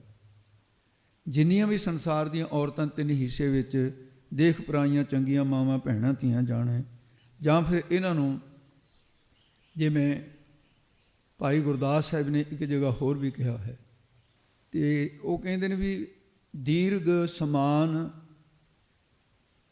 ਤੇ ਵੱਡੀ ਔਰਤ ਜਿਹੜੀ ਹੋਵੇ ਮਾਂ ਦੀ ਨਿਆਈ ਹੁੰਦੇ ਆ। ਪਰ ਤੇਰਾ ਦੀਰਘ ਸਮਾਨ ਜਾਵ ਦੇਖ, ਪਰ ਤੇਰਾ ਨਾਮ ਇਸਤਰੀ ਦਾ, ਪਰਾਈ ਇਸਤਰੀ ਨੂੰ 3 ਹਿੱਸਿਆਂ 'ਚ ਵੰਡ ਲੈਣਾ। ਜਿਹੜੀ ਵੱਡੀ ਹੈ ਉਹਨੂੰ ਮਾਂ ਸਮਝਣਾ। ਪਰ ਤੇਰਾ ਦੀਰਘ ਸਮਾਨ ਜਾਵ ਦੇਖ, ਜਿੰਨੀਆਂ ਵੀ ਹੈ ਕਹਿੰਦੇ ਜਿਹੜੀ ਤਾਂ ਹੈ ਵੱਡੀ ਉਹਨੂੰ ਮਾਂ, ਜਨਨੀ ਭਗਨੀ ਸੋਤਾ ਰੂਪ ਕਹਿ ਨਿਹਾਰੀ ਹੈ। ਜਨਨੀ ਮਾਂ ਤੇ ਭੈਣ, ਛੋਟੀ ਨੂੰ ਧੀ, ਬਰਾਬਰ ਦੀ ਨੂੰ, ਇਸ ਪ੍ਰਕਾਰ ਭੈਣ ਦੇ ਸਮਾਨ ਬਣਨਾ, ਉਹਨਾਂ ਨੂੰ ਵੀ ਜਤੀ ਕਹਿ ਜਾ। ਤੇ ਇਸ ਕਰਕੇ ਜਿਵੇਂ ਬਾਬਾ ਬੁੱਢਾ ਸਾਹਿਬ ਜੀ, ਬਾਬਾ ਦੀਪ ਸਿੰਘ ਜੀ ਵਰਗੇ ਇਹ ਜਤੀ ਨੇ। ਸਤੀ ਸਤ ਦੇ ਧਾਰਨ ਕਰਨ ਵਾਲੇ, ਸਤ ਪ੍ਰਤਿਗੀ ਜੋ ਬਚਨ ਨਿਭਾਏ, ਜਿਵੇਂ ਰਾਜਾ ਦਸ਼ਰਥ ਮਾਨ ਧਾਤਾ, ਸਤੀ ਦਾਨੀ ਜਿਵੇਂ ਰਾਜਾ ਹਰੀਚੰਦ ਹੋਇਆ, ਰਾਜਾ ਪਿਰਥੂ ਜੀ ਹੋਏ, ਕਰਨ ਹੋਇਆ। ਤੇ ਹੁਣ ਆਪਣੇ ਗੁਰੂ ਸਾਹਿਬ ਦੇਖੋ ਵਿਚਾਰ ਕੇ ਵੀ, ਸਰਬੰਸਦਾਨੀ ਪਿਤਾ ਗੁਰੂ ਗੋਬਿੰਦ ਸਿੰਘ ਸਾਹਿਬ ਜੀ ਮਹਾਰਾਜ, ਮਹਾਨ ਪੁਰਸ਼, ਸਤੀ ਸਤੀਆਂ, ਸਤ ਕਾਇਮ ਰੱਖਣ ਵਾਲੀਆਂ ਇਸਤਰੀਆਂ, ਪਤੀਵਰਤਾ ਧਰਮ ਨਿਭਾਇਆ, ਜਿਵੇਂ ਸੀਤਾ, ਮੰਦੋਦਰੀ, ਅਨਸੂਈਆ, ਸਲੋਚਨਾ, ਪਦਮਾਵਤੀ। ਇਧਰ ਗੁਰੂ ਘਰ ਦੇ ਬੀਬੀ ਰਾਜ ਕੌਰ, ਮਾਤਾ ਸਾਹਿਬ ਕੌਰ, ਮਾਈ ਸੇਵਾ, ਮਾਤਾ ਭਾਗ ਕੌਰ ਜੀ, ਇਹ ਸਾਰੀਆਂ ਗੁਰਮਤਿ ਦੇ ਵਿੱਚ ਜਿਹੜੀ ਪਤੀ ਦੀ ਚਿਖਾ ਤੇ ਚੜ੍ਹ ਕੇ ਇਸਤਰੀ ਸਤੀ ਹੋ ਜਾਵੇ, ਉਹਨੂੰ ਗੁਰੂ ਅਮਰਦਾਸ ਨੇ ਕਿਹਾ ਇਹ ਸਤੀ ਨਹੀਂ ਹੈ। ਸਤੀਆਂ ਇਹ ਨਾ ਆਖਿਆ ਜੇ ਮੜਿਆਂ ਲੱਗ ਜਲਨ, ਨਾਨਕ ਸਤੀਆਂ ਜਾਣੀਆਂ ਜੇ ਬਿਰਹ ਛੋਟ ਮਰਨ। ਬਿਨ ਸਤ ਸਤੀ ਹੋਏ ਕੈਸੇ ਨਾਰ, ਪੰਡਤ ਦੇਖੋ ਇਹਦੇ ਵਿਚਾਰ। ਤੋ ਇਸ ਕਰਕੇ ਸੰਤੋਖੀ, ਸੰਤੋਖ ਨਾਮ ਸਰਬਦ ਹੈ, ਸਬਰ ਧਾਰਨਾ, ਜਥਾ ਲਾਭ ਤਥਾ ਸੰਤੁਸ਼ਟ ਰਹਿਣਾ। ਜਿਵੇਂ ਚੁਣਕ ਰਿਸ਼ੀ ਹੋਇਆ, ਭਾਈ ਹੇਮਾ ਜੀ ਹੋਏ, ਭਾਈ ਮਲਿਆਗਰ ਜੀ ਹੋਏ, ਅਨੇਕਾਂ ਸੰਤੋਖੀ ਹੋਏ ਨੇ। ਇਹ ਸਾਰੇ ਉਸ ਪ੍ਰਭੂ ਦੇ ਜਸ ਨੂੰ ਗਾਉਂਦੇ ਆ। ਸ੍ਰੀ ਗੁਰੂ ਗੋਬਿੰਦ ਸਿੰਘ ਸਾਹਿਬ ਮਹਾਰਾਜ ਜਦੋਂ ਮਾਲਵੇ ਦੀ ਧਰਤੀ ਨੂੰ ਭਾਗ ਲਾਇਆ ਨਾ, ਜੰਗਲ ਦੇਸ਼ ਨੂੰ, ਜੰਗਲ ਕਹਿੰਦੇ ਸੀ ਇਹਨੂੰ ਇਲਾਕੇ ਨੂੰ, ਜੰਗਲ ਬਹੁਤਾ ਹੁੰਦਾ ਸੀ। ਦੋਦੇਵਾਲ ਤੇ 84 ਪਿੰਡ ਦੇ ਨੇੜੇ ਡੇਰਾ ਕੀਤਾ ਮਹਾਰਾਜ ਨੇ। ਤੇ ਪਿੰਡਾਂ ਵਾਲੇ ਆ ਕੇ, ਕਿਉਂਕਿ ਉਸ ਵੇਲੇ ਇਸ ਤਰ੍ਹਾਂ ਦਾ ਸੀ ਵੀ ਜਲਦੀ ਲੰਗਰ ਉੱਥੇ ਤਿਆਰ ਨਹੀਂ ਸੀ ਹੋ ਸਕਦਾ, ਸਾਰੇ ਇਲਾਕੇ ਦੇ ਪਿੰਡਾਂ ਵਾਲਿਆਂ ਨੇ ਕਹਿ ਦਿੱਤਾ ਵੀ ਕੋਈ 10 ਸਿੰਘਾਂ ਨੂੰ, ਜਿਹੜਾ ਅਮੀਰ ਸੀ ਜੀ, ਮੈਂ 10 ਸਿੰਘਾਂ ਨੂੰ ਮੈਂ ਘਰੇ ਪ੍ਰਸ਼ਾਦਾ ਛਕਾਉਣਾ। ਕੋਈ 5 ਲੈ ਗਿਆ, ਕੋਈ 10 ਲੈ ਗਿਆ, ਸਮਰੱਥਾ ਅਨੁਸਾਰ ਕੋਈ 2 ਲੈ ਗਿਆ। ਇੱਕ ਬੜਾ ਗਰੀਬ ਜਿਹਾ ਸਿੱਖ ਸੀ, ਤੇ ਹੁਣ ਭਾਈਚਾਰਾ ਹੀ ਹੁੰਦਾ। ਕਹਿੰਦੇ ਉਹ ਤੂੰ ਨਹੀਂ ਲੈ ਕੇ ਜਾਣਾ, ਕੋਈ ਭਾਈਚਾਰੇ 'ਚ ਰਹਿਣਾ ਹੈ। ਸਾਰੇ ਪਿੰਡ ਨੇ ਕਹਿੰਦਾ ਹਾਂ ਜੀ, ਇੱਕ ਸਿੰਘ ਦੇ ਦਿਓ ਜੀ ਮੈਨੂੰ। ਉਹ ਭਾਈ ਮਲਿਆਗਰ ਸਿੰਘ ਨੂੰ ਲੈ ਕੇ ਚਲਿਆ ਗਿਆ, ਜਾ ਕੇ ਆਸਣ ਵਿਛਾਇਆ, ਸਿੱਖ ਦੇ ਚਰਨ ਧੋਤੇ, ਆਸਣ 'ਤੇ ਬਿਠਾ ਕੇ ਘਰ ਜਾ ਕੇ ਅੰਦਰ ਜਾ ਕੇ ਕਹਿੰਦਾ, ਭਾਗਾਂ ਵਾਲੀਏ, ਇਹ ਮੈਨੂੰ ਪਤਾ ਵੀ ਤੇਰੀ ਮਜਬੂਰੀ ਹੈ, ਵੀ ਰੋਟੀ ਤਾਂ ਆਪਣੇ ਵਾਸਤੇ ਵੀ ਨਹੀਂ ਹੈ, ਪਰ ਮੈਂ ਭਾਈਚਾਰੇ ਨੇ ਫਸਾ ਲਿਆ, ਵੀ ਹੁਣ ਕੀ ਕਰੀਏ। ਸਿੱਖ ਨੂੰ ਭੁੱਖਾ ਤਾਂ ਮੋੜ ਨਹੀਂ ਸਕਦੇ, ਵੀ ਕੁਛ ਤਾਂ ਕਰਨਾ ਪਊ। ਕਹਿੰਦੀ ਹੇ ਪਤੀ ਦੇਵ, ਵੀ ਘਰ ਦੇ ਵਿੱਚ ਪੀਲੂ ਪਏ ਆ ਸੁੱਕੇ, ਕੁਛ ਪੀਲੂ ਹੁੰਦੇ ਸੋ ਇਲਾਕੇ 'ਚ ਬਹੁਤ। ਕਹਿੰਦਾ ਫਿਰ ਕੋਈ ਗੱਲ ਨਹੀਂ। ਉਹਨੇ ਪੀਲੂ ਭਿਉਂ ਲਏ ਪਾਣੀ ਵਿੱਚ, ਨਰਮ ਕਰ ਲਏ। ਸਤੀ ਦੇ ਸੰਤੋਖੀ ਖਾਏ। ਮਲਿਆਗਰ ਸਿੰਘ ਦੇ ਮੂਹਰੇ ਲਿਆ ਕੇ ਰੱਖ ਕੇ ਕਹਿੰਦਾ, ਹੱਥ ਜੋੜ ਕੇ ਕਹਿੰਦਾ, ਅੱਖਾਂ 'ਤੇ ਹੰਝੂ ਬਹਾ ਕੇ ਕਹਿੰਦਾ, ਗੁਰਸਿੱਖਾ, ਮੈਂ ਬਹੁਤ ਗਰੀਬ ਹਾਂ, ਅੰਨ ਦਾ ਇੱਕ ਦਾਣਾ ਘਰ ਵਿੱਚ ਨਹੀਂ। ਰੱਬ ਜਾਮਨ ਹੈ, ਗੁਰੂ ਜਾਣਦਾ, ਜੇ ਮੇਰੇ ਘਰ ਹੁੰਦਾ ਤੇ ਮੈਂ ਇੰਨਾ ਗਰੀਬ ਹੈ, ਮੈਨੂੰ ਮੰਗਿਆ ਗਵਾਂਢੀ ਮੈਨੂੰ ਪਦਾਰਥ ਨਹੀਂ ਦਿੰਦੇ, ਗਰੀਬੀ ਹੈ ਘਰ ਵਿੱਚ ਬਹੁਤੀ, ਮੇਰੇ ਪੀਲੂ ਪ੍ਰਵਾਨ ਕਰ ਲਈ। ਕਹਿੰਦੇ ਮਲਿਆਗਰ ਸਿੰਘ ਦੇ ਅੱਖਾਂ 'ਚ ਪਾਣੀ ਆ ਗਿਆ। ਛਕੇ ਪੀਲੂ, ਵਾਪਸ ਆਏ। ਕਲਗੀਧਰ ਪਾਤਸ਼ਾਹ ਪੁੱਛਦੇ, ਸਿੱਖਾ ਤੂੰ ਕੀ ਖਾ ਕੇ ਆਇਆ? ਆਖੇ ਜੀ ਬਹੁਤ ਸੁੰਦਰ ਰੋਟੀਆਂ ਜਿਹੜੀਆਂ ਸੀ, ਦਾਲ ਸਬਜ਼ੀ ਬੜੀ ਸਵਾਦ ਸੀ। ਭਾਈ ਤੂੰ? ਕਹਿੰਦੇ ਜੀ ਸਾਡੇ ਤਾਂ ਖੀਰ ਮੈਂ ਤਾਂ ਖਾ ਕੇ ਆਇਆ, ਬਦਾਮ ਪਾਏ, ਪਿਸਤੇ ਪਾਏ। ਕੋਈ ਕਹਿੰਦਾ ਬਾਸਮਤੀ ਚੌਲਾਂ ਦੀ ਖੀਰ ਦੁੱਧ 'ਚ ਰਿੰਨੀ ਹੋਈ ਖਾ ਕੇ ਆਇਆ। ਮੈਂ ਕੜਾਹ ਪ੍ਰਸ਼ਾਦ ਖਾ ਕੇ ਆਇਆ। ਮੇਰੇ ਤਾਂ ਜੀ 5-6 ਕੌਲੀਆਂ ਲਾ ਕੇ ਇਹਨੇ ਸਿੱਖ ਨੇ ਸੇਵਾ ਕੀਤੀ। ਪੁੱਛੀ ਗਏ ਤੇ ਮਹਾਰਾਜ ਸਾਹਿਬ ਜੀ ਦੀ ਨਿਗਾਹ ਗਈ। ਮਲਿਆਗਰ ਸਿੰਘ, ਭਾਈ ਤੂੰ ਕੀ ਖਾ ਕੇ ਆਇਆ? ਤੇ ਇਹ ਫਿਰ ਭਾਈ ਸਾਹਿਬ ਜੀ ਉਸ ਵੇਲੇ ਬੜਾ ਭਾਵੁਕ ਹੋ ਗਿਆ। ਕਹਿੰਦਾ, ਸੱਚੇ ਪਾਤਸ਼ਾਹ, ਮੈਂ ਕੀ ਖਾਣਾ ਸੀ? ਮੈਨੂੰ ਤਾਂ ਜਿਹੜਾ ਕੁਝ ਤੁਸੀਂ ਖਵਾਇਆ ਹੈ ਉਹ ਖਾ ਕੇ ਆਇਆ। ਕਹਿੰਦੇ ਨਹੀਂ, ਫੇਰ ਵੀ ਦੱਸ। ਕਹਿੰਦੇ ਮਹਾਰਾਜ, ਮੈਨੂੰ ਐਂ ਲੱਗਿਆ ਵੀ ਸਿੱਖ ਦਾ ਰੂਪ ਧਾਰਨ ਕਰਕੇ ਤੁਸੀਂ ਮੇਰੇ ਮੂੰਹ 'ਚ ਪਦਾਰਥ ਪਾਏਂਗੇ, ਮੈਂ ਖਾਈ ਗਿਆ। ਮੈਨੂੰ ਐਂ ਲੱਗੇ ਵੀ ਸਭ ਤੋਂ ਸਵਾਦਿਸ਼ਟ ਭੋਜਨ ਮੈਂ ਖਾਧੇ ਨੇ, ਇਹਨਾਂ ਨੇ ਕਿਸੇ ਨੇ ਵੀ ਨਹੀਂ ਖਾਧੇ ਹੈ ਜੀ। ਸਭ ਤੋਂ ਸਵਾਦ ਭੋਜਨ ਸੀ ਜਿਹੜੇ ਮੈਂ ਖਾਧੇ। ਇਹ ਬਾਈਬਲ ਪਿੰਡ ਦਾ ਸੀ ਜਿਹਨੇ ਛਕਾਇਆ ਪ੍ਰੇਮੀ। ਇਹ ਫਰੀਦਕੋਟ ਜ਼ਿਲ੍ਹੇ ਦੇ ਵਿੱਚ ਥਾਣਾ ਕੋਟਕਪੂਰੇ 'ਚ ਪਿੰਡ ਪੈਂਦਾ ਇਹ। ਇਸ ਤੋਂ ਪੌਣੇ ਕੁ ਉੱਤਰ ਵਾਲੇ ਪਾਸੇ ਨਾ ਜੈਤੋਂ ਤੋਂ 4 ਕੋਹਾਂ 'ਤੇ ਗੁਰਦੁਆਰਾ ਟਿੱਬੀ ਸਾਹਿਬ ਸੁਸ਼ੋਭਿਤ ਹੈ ਇਹ। ਤੇ ਉਸ ਥਾਂ 'ਤੇ ਇਹ ਜੈਤੋਂ ਤੋਂ 4 ਕੋਹਾਂ 'ਤੇ ਪੈਂਦਾ ਹੈ। ਮਹਾਰਾਜ ਸਾਹਿਬ ਫਿਰ ਕਹਿੰਦੇ, ਸਿੱਖਾ ਚਲੋ ਇਹੀ ਮੰਨ ਲਾ ਵੀ ਮੈਂ ਖਵਾਇਆ। ਕਹਿੰਦੇ ਵੀ ਹੁਣ ਤੋਂ ਬਾਕੀ ਦੇ ਬੋਲ ਪਏ ਸਾਰੇ 8-10। ਕਹਿੰਦੇ ਜੀ ਝੂਠ ਬੋਲਦਾ ਤੁਹਾਡਾ ਸਿੱਖ ਮਲਿਆਗਰ ਸਿੰਘ। ਮਾਰੇ ਕਹਿੰਦੇ ਮੇਰਾ ਸਿੱਖ ਤਾਂ ਝੂਠ ਨਹੀਂ ਬੋਲ ਸਕਦਾ। ਕਹਿੰਦੇ ਇਹ ਤਾਂ ਕੰਗਲ ਹੈ। ਕਹਿੰਦੇ ਇਹਦੇ ਘਰ ਤਾਂ ਆਪ ਨਹੀਂ ਰੋਟੀ ਖਾਣ ਨੂੰ, ਸਾਡੀ ਬੇਇੱਜ਼ਤੀ ਕਰਤੀ ਭਾਈਚਾਰੇ ਦੀ, ਅਸੀਂ ਖੀਰ ਮੂਹਲੇ ਮਾਲ ਪੂੜੇ ਖਵਾਏ। ਇਹ ਕਹਿੰਦਾ ਵੀ ਸਭ ਤੋਂ ਵਧੀਆ ਤੁਹਾਡਾ ਸਿੱਖ ਝੂਠ ਨਹੀਂ ਬੋਲਦਾ, ਤਾਂ ਹੋਰ ਕੀ ਹੈ। ਮਲਿਆਗਰ ਸਿੰਘ ਚੁੱਪ ਕਰ ਗਿਆ। ਜਿਹਨੇ ਖਾਧਾ ਸੀ।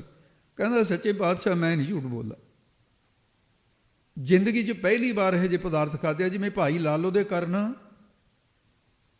ਗੁਰੂ ਨਾਨਕ ਸਾਹਿਬ ਸੱਚੇ ਪਾਤਸ਼ਾਹ ਨੇ ਮਰਦਾਨੇ ਨੂੰ ਖਵਾਇਆ ਸੀ, ਕਹਿੰਦਾ ਹਾਂ ਇਹੋ ਜਿਹੇ ਭੋਜਨ ਕਦੇ ਨਹੀਂ ਖਾਧੇ। ਤੇ ਉਸੇ ਵੇਲੇ ਬਾਈਬਲ ਵਾਲਾ ਇਹ ਸਿੱਖ ਬੋਲ ਪਿਆ, ਕਹਿੰਦਾ ਗਰੀਬ ਨਿਵਾਜ ਸਤਿਗੁਰੂ, ਮੈਂ ਗਰੀਬ ਹਾਂ, ਮੇਰੇ ਘਰ ਕੁਛ ਨਹੀਂ। ਧੰਨ ਹੈ ਤੇਰਾ ਸਿੱਖ, ਸੁੱਕੇ ਪੀਲੂ ਖਾ ਕੇ ਮੇਰੀ ਭਾਈਚਾਰੇ ਦੇ ਵਿੱਚ ਨੇ ਇੱਜ਼ਤ ਰੱਖੀ ਹੈ। ਇਹ ਸਿਰਫ ਇੱਜ਼ਤ ਰੱਖੀ ਹੈ, ਇਹ ਭਾਈਚਾਰਾ ਮੈਨੂੰ ਕੰਗਾਲ ਕਹਿੰਦਾ, ਮੇਰੀ ਪਰਹਲਬਤ, ਮੈਂ ਕੰਗਾਲ ਹਾਂ। ਮੇਰੇ ਕੋਲ ਪੀਲੂ ਸੀ ਮਹਾਰਾਜ, ਮੈਂ ਲੁਕੋ ਕੇ ਨਹੀਂ ਰੱਖੇ, ਹੋਰ ਪਦਾਰਥ ਹੁੰਦੇ। ਮਹਾਰਾਜ ਉੱਠੇ, ਕਹਿੰਦੇ ਅੱਗੇ ਆ, ਘੁੱਟ ਕੇ ਛਾਤੀ ਨਾਲ ਲਾ ਲਿਆ, ਕਹਿੰਦੇ ਤੈਨੂੰ ਕੰਗਾਲ ਕਹਿਣ ਵਾਲੇ, ਜਾ ਤੈਨੂੰ ਚਾਰੇ ਪਦਾਰਥ ਦਿੱਤੇ, ਮੇਰੇ ਸਿੱਖ ਨੂੰ ਭੋਜਨ ਖਵਾਇਆ, ਇਹ ਪੀਲੂ ਮੈਂ ਖਾਧੇ ਨੇ, ਮੇਰੇ ਮਲਿਆਗਰ ਸਿੰਘ ਨੇ ਨਹੀਂ ਖਾਧੇ, ਮੈਂ ਖਾਧੇ ਨੇ ਇਹ, ਮੈਂ ਹੁਣ ਤੈਨੂੰ ਪਦਾਰਥ ਦੇਣਾ। ਮਹਾਂਪੁਰਖ ਇੱਕ ਵਾਰੀ ਦੱਸਦੇ ਸੀ, ਕਿਸੇ ਪ੍ਰੇਮੀ ਨੇ ਕਿਹਾ, ਕਹਿੰਦੇ ਭਾਈ ਪ੍ਰਸ਼ਾਦਾ ਛਕਾ ਲੈ, ਚਾਹੇ ਕੁਛ ਕਰ ਲੈ, ਸਾਡੇ ਕੋਲ ਤਾਂ ਕੁਛ ਹੈ ਹੀ ਨਹੀਂ ਦੇਣ ਨੂੰ ਤੈਨੂੰ, ਜੇ ਤੂੰ ਕਹੇ ਨਾ ਵੀ ਕੋਈ ਵਰ ਦੇ ਦਾਂਗੇ ਹੋ ਰਿਹਾ, ਸਾਡੀ ਨਹੀਂ ਸਮਰਥਾ। ਇੱਕ ਫਿਰ ਬਚਨ ਸੁਣਾਇਆ ਮਹਾਂਪੁਰਖਾਂ ਨੇ, ਕਹਿੰਦੇ ਹਾਂ ਇੱਕ ਗੱਲ ਹੈ, ਸਿੱਖਾਂ ਨੂੰ ਜਿਹੜਾ ਭੋਜਨ ਛਕਾਉਂਦਾ ਹੈ ਸਤਿਗੁਰ ਪ੍ਰੀਤ ਜਾਂ ਗੁਰਸਿੱਖ ਮੁਖ ਪਾਏ, ਕਹਿੰਦੇ ਗੁਰੂ ਦੇ ਕੋਲ ਬਹੁਤ ਕੁਛ ਹੈ। ਜਿਵੇਂ ਬੱਚੇ ਕੋਲ ਕੀ ਹੁੰਦਾ, ਬੱਚਾ ਤਾਂ ਆਪ ਬੇਸਹਾਰਾ ਹੈ, ਗੋਦੀ ਚੁੱਕਿਆ ਹੈ, ਜੇ ਉਹਨੂੰ ਕੋਈ ਖਾਣ ਨੂੰ ਥੋੜ੍ਹਾ ਜਿਹਾ ਪਦਾਰਥ ਦੇ ਦੇਵੇ, ਉਹਦੀ ਮਾਂ ਖੁਸ਼ ਹੋ ਜਾਂਦੀ ਹੈ, ਮੇਰੇ ਬੱਚੇ ਦੇ ਮੂੰਹ 'ਚ ਪਦਾਰਥ ਪਾਇਆ, ਪਿਓ ਖੁਸ਼ ਹੋ ਜਾਂਦਾ। ਕਹਿੰਦੇ ਕਲਗੀਧਰ ਪਾਤਸ਼ਾਹ ਖੁਸ਼ ਹੋ ਜਾਂਦਾ। ਇਸ ਕਰਕੇ ਗੁਰਸਿੱਖਾਂ ਦੀ ਸੇਵਾ ਪ੍ਰਮਾਣ ਹੈ ਮਹਾਰਾਜ ਨੂੰ।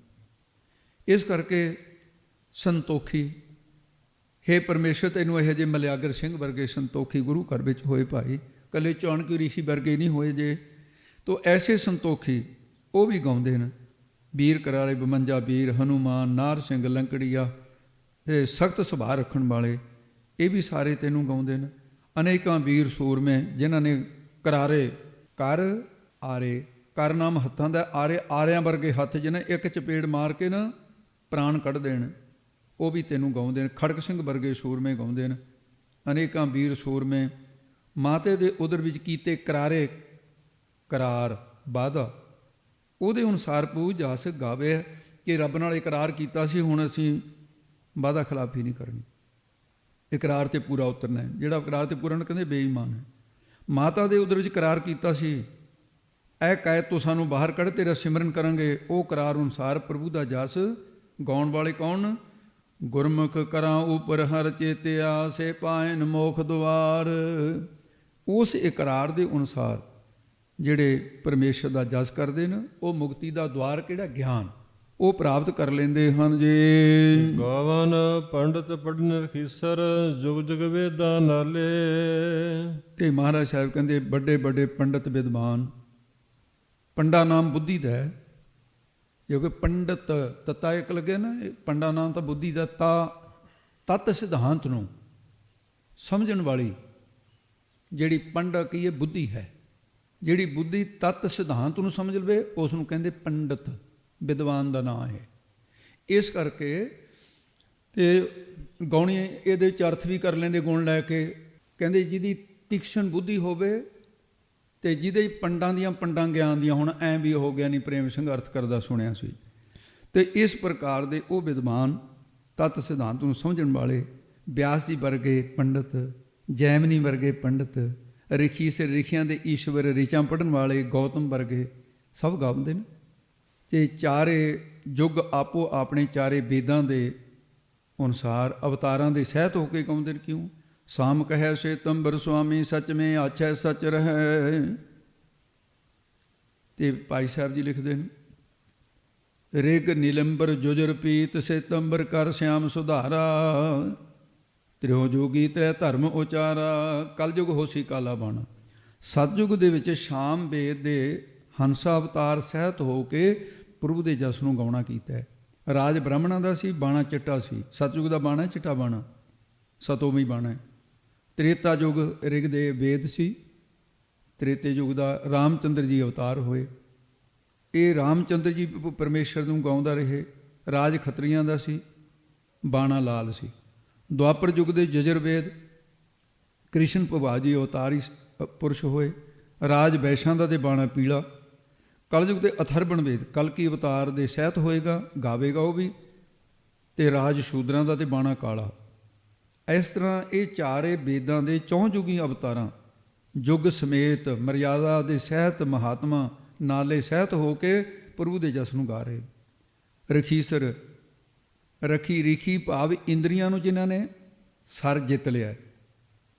ਰਖੀਸਰ ਰਿਖੀ ਭਾਵ ਇੰਦਰੀਆਂ ਦਾ ਈਸ਼ਵਰ ਜਿਹੜਾ ਕੌਣ ਹੈ? ਮਨ। ਜਿਨ੍ਹਾਂ ਨੇ ਉਸ ਮਨ ਨੂੰ ਜਿੱਤ ਲਿਆ, ਸਾਧਨਾ ਵੀ ਕੀਤੀ, ਉਹ ਪ੍ਰਭੂ ਦੇ ਜਸ ਨੂੰ ਗਾਉਂਦੇ ਨੇ। ਗਾਵਹਿ ਮੋਹਣੀਆ ਮਨ ਮੋਹਨ ਸੁਰਗਾ ਮਸ ਪਾਇਆਲੇ।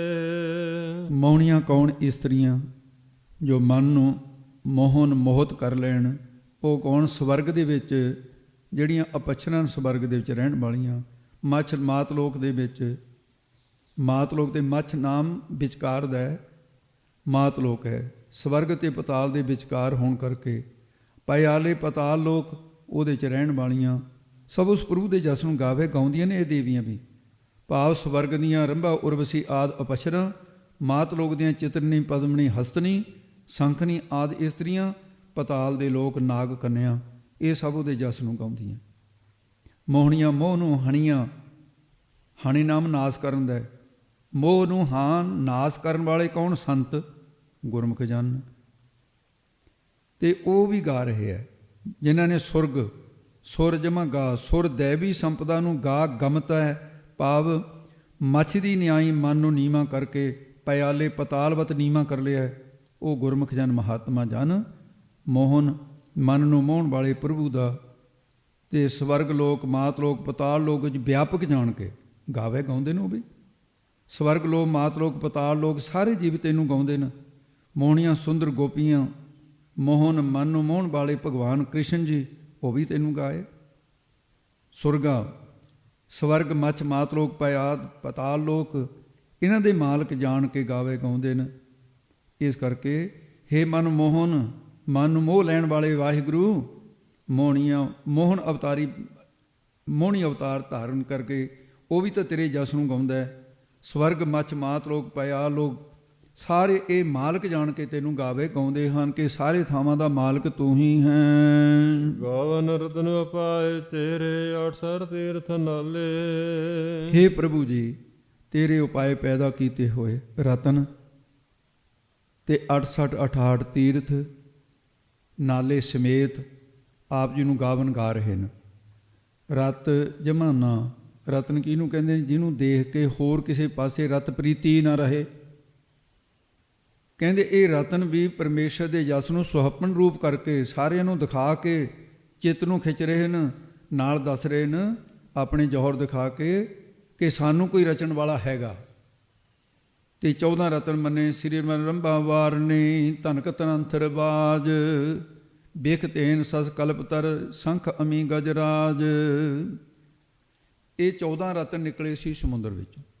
ਲక్ష్ਮੀ ਕੌਸਤਕ ਮਣੀ ਰੰਭਾ ਅਪਛਰਾ ਸ਼ਰਾਬ ਧਨੁਸ਼ ਧਨੰਤਰ ਵੈਦ ਉੱਚ ਸਰਬਾ ਘੋੜਾ ਕਾਲਕੂਟ ਜ਼ਹਿਰ ਕਾਮਤੇਨ ਗਊ ਚੰਦਰਮਾ ਕਲਪ ਵਿਰਛ ਸੰਖ ਅੰਮ੍ਰਿਤ ਐਰਾਵਤ ਹਾਥੀ। ਤੇ ਇਹ ਸਮੁੰਦਰ ਚੋਂ ਨਿਕਲੇ। ਪਰ ਹੁਣ ਇੱਧਰ ਅੰਤਰੀਵ ਅਰਥਾਂ ਦੇ ਵਿੱਚ ਕਿਹੜੇ ਨੇ 14 ਰਤਨ?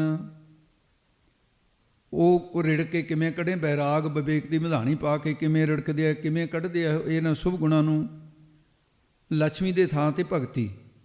ਕੌਸਤਕ ਮਣੀ ਦੂਜੇ ਨੰਬਰ ਤੇ ਸ਼ਰਧਾ ਜਿਹੜੀ ਧਾਰਨੀ ਹੈ ਕੌਸਤਕ ਮਣੀ, ਇਹਦੇ ਵਰਗੀ ਕੋਈ ਮਣੀ ਨਹੀਂ ਸ਼ਰਧਾ ਵਰਗੀ। ਰੰਭਾ ਉਹ ਸਵਰਗ ਦੀ ਇਸਤਰੀ ਹੈ ਪਰ ਸ਼ਾਂਤੀ ਰੂਪ ਰੰਭਾ ਸ਼ਾਂਤੀ ਨਿਕਲਦੀ ਹੈ ਗੁਰਬਾਣੀ ਨੂੰ ਵਿਚਾਰਦਿਆਂ ਰਿੜਕਦਿਆਂ ਅੰਤਸਕਰਨ ਦੇ ਵਿੱਚ। ਸ਼ਰਾਬ ਦੇ ਥਾਂ ਪ੍ਰੇਮ ਦੀ ਨਾਮ ਦੀ ਮਸਤੀ ਰੂਪ ਸ਼ਰਾਬ ਹੈ। ਤੇ ਇਹ ਧਰਮ ਰੂਪੀ ਧਨਕ ਹੈ, ਨਾਂ ਰੂਪੀ ਧਨੰਤਰ ਵੈਦ ਹੈ, ਉਦਮ ਰੂਪ ਬਾਜ ਉੱਚ ਸਰਬਾ ਘੋੜਾ ਹੈ, ਸਾਧ ਸੰਗਤ ਦੀ ਨਿੰਦਿਆ ਰੂਪੀ ਜ਼ਹਿਰ ਹੈ, ਕਾਮ ਤੇਨ ਸਾਧ ਸੰਗਤ ਹੈ, ਬੈਰਾਗ ਰੂਪੀ ਚੰਦਰਮਾ ਹੈ, ਅਭਿਆਸ ਰੂਪੀ ਕਲਪਤਰ ਬਿਰਸ਼ ਹੈ, ਕੀਰਤਨ ਰੂਪੀ ਸ਼ੰਖ ਹੈ। ਤੇ ਫਿਰ ਜਿਹੜਾ ਪੰਜਾਂ ਪਿਆਰਿਆਂ ਦੁਆਰਾ ਬਾਣੀਆਂ ਪੜ੍ਹ ਕੇ ਅੰਮ੍ਰਿਤ ਤਿਆਰ ਕੀਤਾ ਜਾਂਦਾ ਹੈ ਉਹ ਅੰਮ੍ਰਿਤ ਹੈ। ਜੋਗ ਰੂਪੀ ਗਜਰਾਜ ਨਿਧਿਆਸਨ ਰੂਪੀ ਗਜਰਾਜ ਸਮਝਣਾ। ਤੋ ਇਸ ਕਰਕੇ 68 ਤੀਰਥ ਨਾਲੇ 18 ਤੀਰਥਾਂ ਦੇ ਨਾਲੇ ਸਮੇਤ ਉਹਨਾਂ ਪੁਸਤਕਾਂ ਦੇ ਜਿਨ੍ਹਾਂ ਵਿੱਚ ਤੀਰਥਾਂ ਦਾ ਮਹਾਤਮ ਲਿਖਿਆ ਹੈ, ਜੋ ਤੀਰਥਾਂ ਦੇ ਨਾਲੇ ਸੰਗ ਬਸਣ ਵਾਲੇ ਸੰਤ ਜਨ ਉਹ ਵੀ ਗਾਉਂਦੇ ਹੈ। ਰਤਨ ਵੈਰਾਗ, ਵੈਰਾਗ ਹੈ ਰਤਨ ਦੀ ਤਰ੍ਹਾਂ, ਵੈਰਾਗਵਾਨ ਪੁਰਸ਼। ਰਤਨ ਅਮੋਲਕ ਹੁੰਦੇ ਨੇ। ਰਤਨ ਜਿਹੜਾ ਰਤਨ ਅਮੋਲਕ ਜੀਵਨ ਵਾਲੇ ਸੰਤ ਜਨ, ਮਹਾਤਮਾ ਜਨ, ਪਰਉਪਕਾਰ ਕੁਰਬਾਨੀ ਕਰਨ ਵਾਲੇ, ਕੁਰਬਾਨ ਹੋਣ ਵਾਲੇ, ਇਹ ਤੇਰੇ ਪੈਦਾ ਕੀਤੇ ਰਤਨਾਂ ਦੀ ਨਿਆਈ ਇਹ ਸਾਰੇ ਤੈਨੂੰ ਗਾ ਰਹੇ ਨੇ, ਜਿਨ੍ਹਾਂ ਨੇ 8 ਤੇ 60। 8 ਕੌਣ ਹੈ? ਕਾਮ, ਕ੍ਰੋਧ, ਲੋਭ, ਮੋਹ, ਹੰਕਾਰ। 5 ਇਹ ਹੋ ਗਏ 3 ਗੁਣ, ਰਜੋਗੁਣ, ਸਤੋਗੁਣ, ਤਮਗੁਣ। ਤੇ 60 ਕੀ ਹੈ? ਗੰਢ ਲਿਆ ਇਹਨਾਂ ਨੂੰ, ਜੋੜ ਲਿਆ। ਭਾਵ ਕੀ ਹੈ? ਰੋਕ ਲਿਆ ਇਹਨਾਂ ਨੂੰ। ਉਹ ਤੀਰਥ ਰੂਪ ਹੋ ਕੇ ਨਾਲੇ ਭਗਤੀ ਦੇ ਪ੍ਰਵਾਹ ਨਾਲੇ ਬਣ ਗਏ, ਨਾਮ ਦਾ ਪ੍ਰਵਾਹ ਹੋ ਕੇ ਅੰਤਸ਼ਕਰਨ ਵਿੱਚੋਂ ਚੱਲ ਗਿਆ। ਇਸ ਪ੍ਰਕਾਰ ਉਹ ਵੀ ਗਾਉਂਦੇ ਹਨ। ਗਾਵਹਿ ਜੋਧ ਮਹਾਬਲ ਸੂਰਾ, ਗਾਵਹਿ ਖਾਣੀ ਚਾਰੇ। ਜੋਧਾ ਕਹਿੰਦੇ ਨੇ ਰਥੀ ਨੂੰ, ਮਹਾਬਲ ਕਹਿੰਦੇ ਨੇ ਮਹਾਬਲੀ ਮਹਾਰਥੀ ਨੂੰ, ਸੂਰਾ ਕਹਿੰਦੇ ਨੇ ਅਤਰਥੀ ਨੂੰ। ਤਿੱਥੇ ਜੋਧ ਮਹਾਬਲ ਸੂਰ। ਜੋਧਾ ਕਹਿੰਦੇ ਨੇ ਜਿਹੜਾ ਇਹ ਇਕੱਲਾ 100 ਨਾਲ ਲੜੇ, ਦੁਸ਼ਮਣਾਂ ਤੇ ਭਾਰੂ ਪਾਵੇ, 100 ਤੋਂ ਵੱਧ ਨਹੀਂ ਲੜ ਸਕਦਾ, ਫਿਰ ਉਹਨੂੰ ਸਹਾਇਤਾ ਦੀ ਲੋੜ ਪੈਂਦੀ ਹੈ। ਮਹਾਬਲੀ ਉਹ ਹੁੰਦਾ ਹੈ ਜਿਹੜਾ 10,000 ਦੇ ਨਾਲ ਕਲਾਈ ਲੈ, ਪਹਿਲਾਂ ਤਾਂ 100 ਦੇ ਨਾਲ ਜਾਂ 1000 ਨਾਲ। ਇਹਦੇ 2 ਤਰ੍ਹਾਂ ਦੇ ਗ੍ਰੰਥਾਂ 'ਚ ਲਿਖਿਆ ਹੈ। ਇਹ 1000 ਦਾ ਮੁਕਾਬਲਾ ਇਕੱਲਾ ਕਰੇ ਜਾਂ 100 ਦਾ। 1000 ਸਮਝ ਲਓ। ਜਿਹੜਾ 10,000 ਨਾਲ ਇਕੱਲਾ ਹੀ ਲੜੇ ਤੇ ਉਹਨੂੰ ਕਹਿੰਦੇ ਨੇ ਵੀ ਮਹਾਬਲੀ ਹੈ। 10,000 ਤੋਂ ਵੱਧ ਦੁਸ਼ਮਣ ਹੋਵੇ ਫਿਰ ਉਹਨੂੰ ਵੀ ਸਹਾਇਤਾ ਦੀ ਲੋੜ ਪੈ ਜਾਂਦੀ ਹੈ। ਜਿਹੜਾ ਲੱਖਾਂ ਦੇ ਨਾਲ ਇਕੱਲਾ ਹੀ ਲੜੇ ਤੇ ਉਹਨੂੰ ਕਹਿੰਦੇ ਸੂਰਮਾ। ਤਿੱਥੇ ਜੋਧ ਮਹਾਬਲ ਸੂਰ।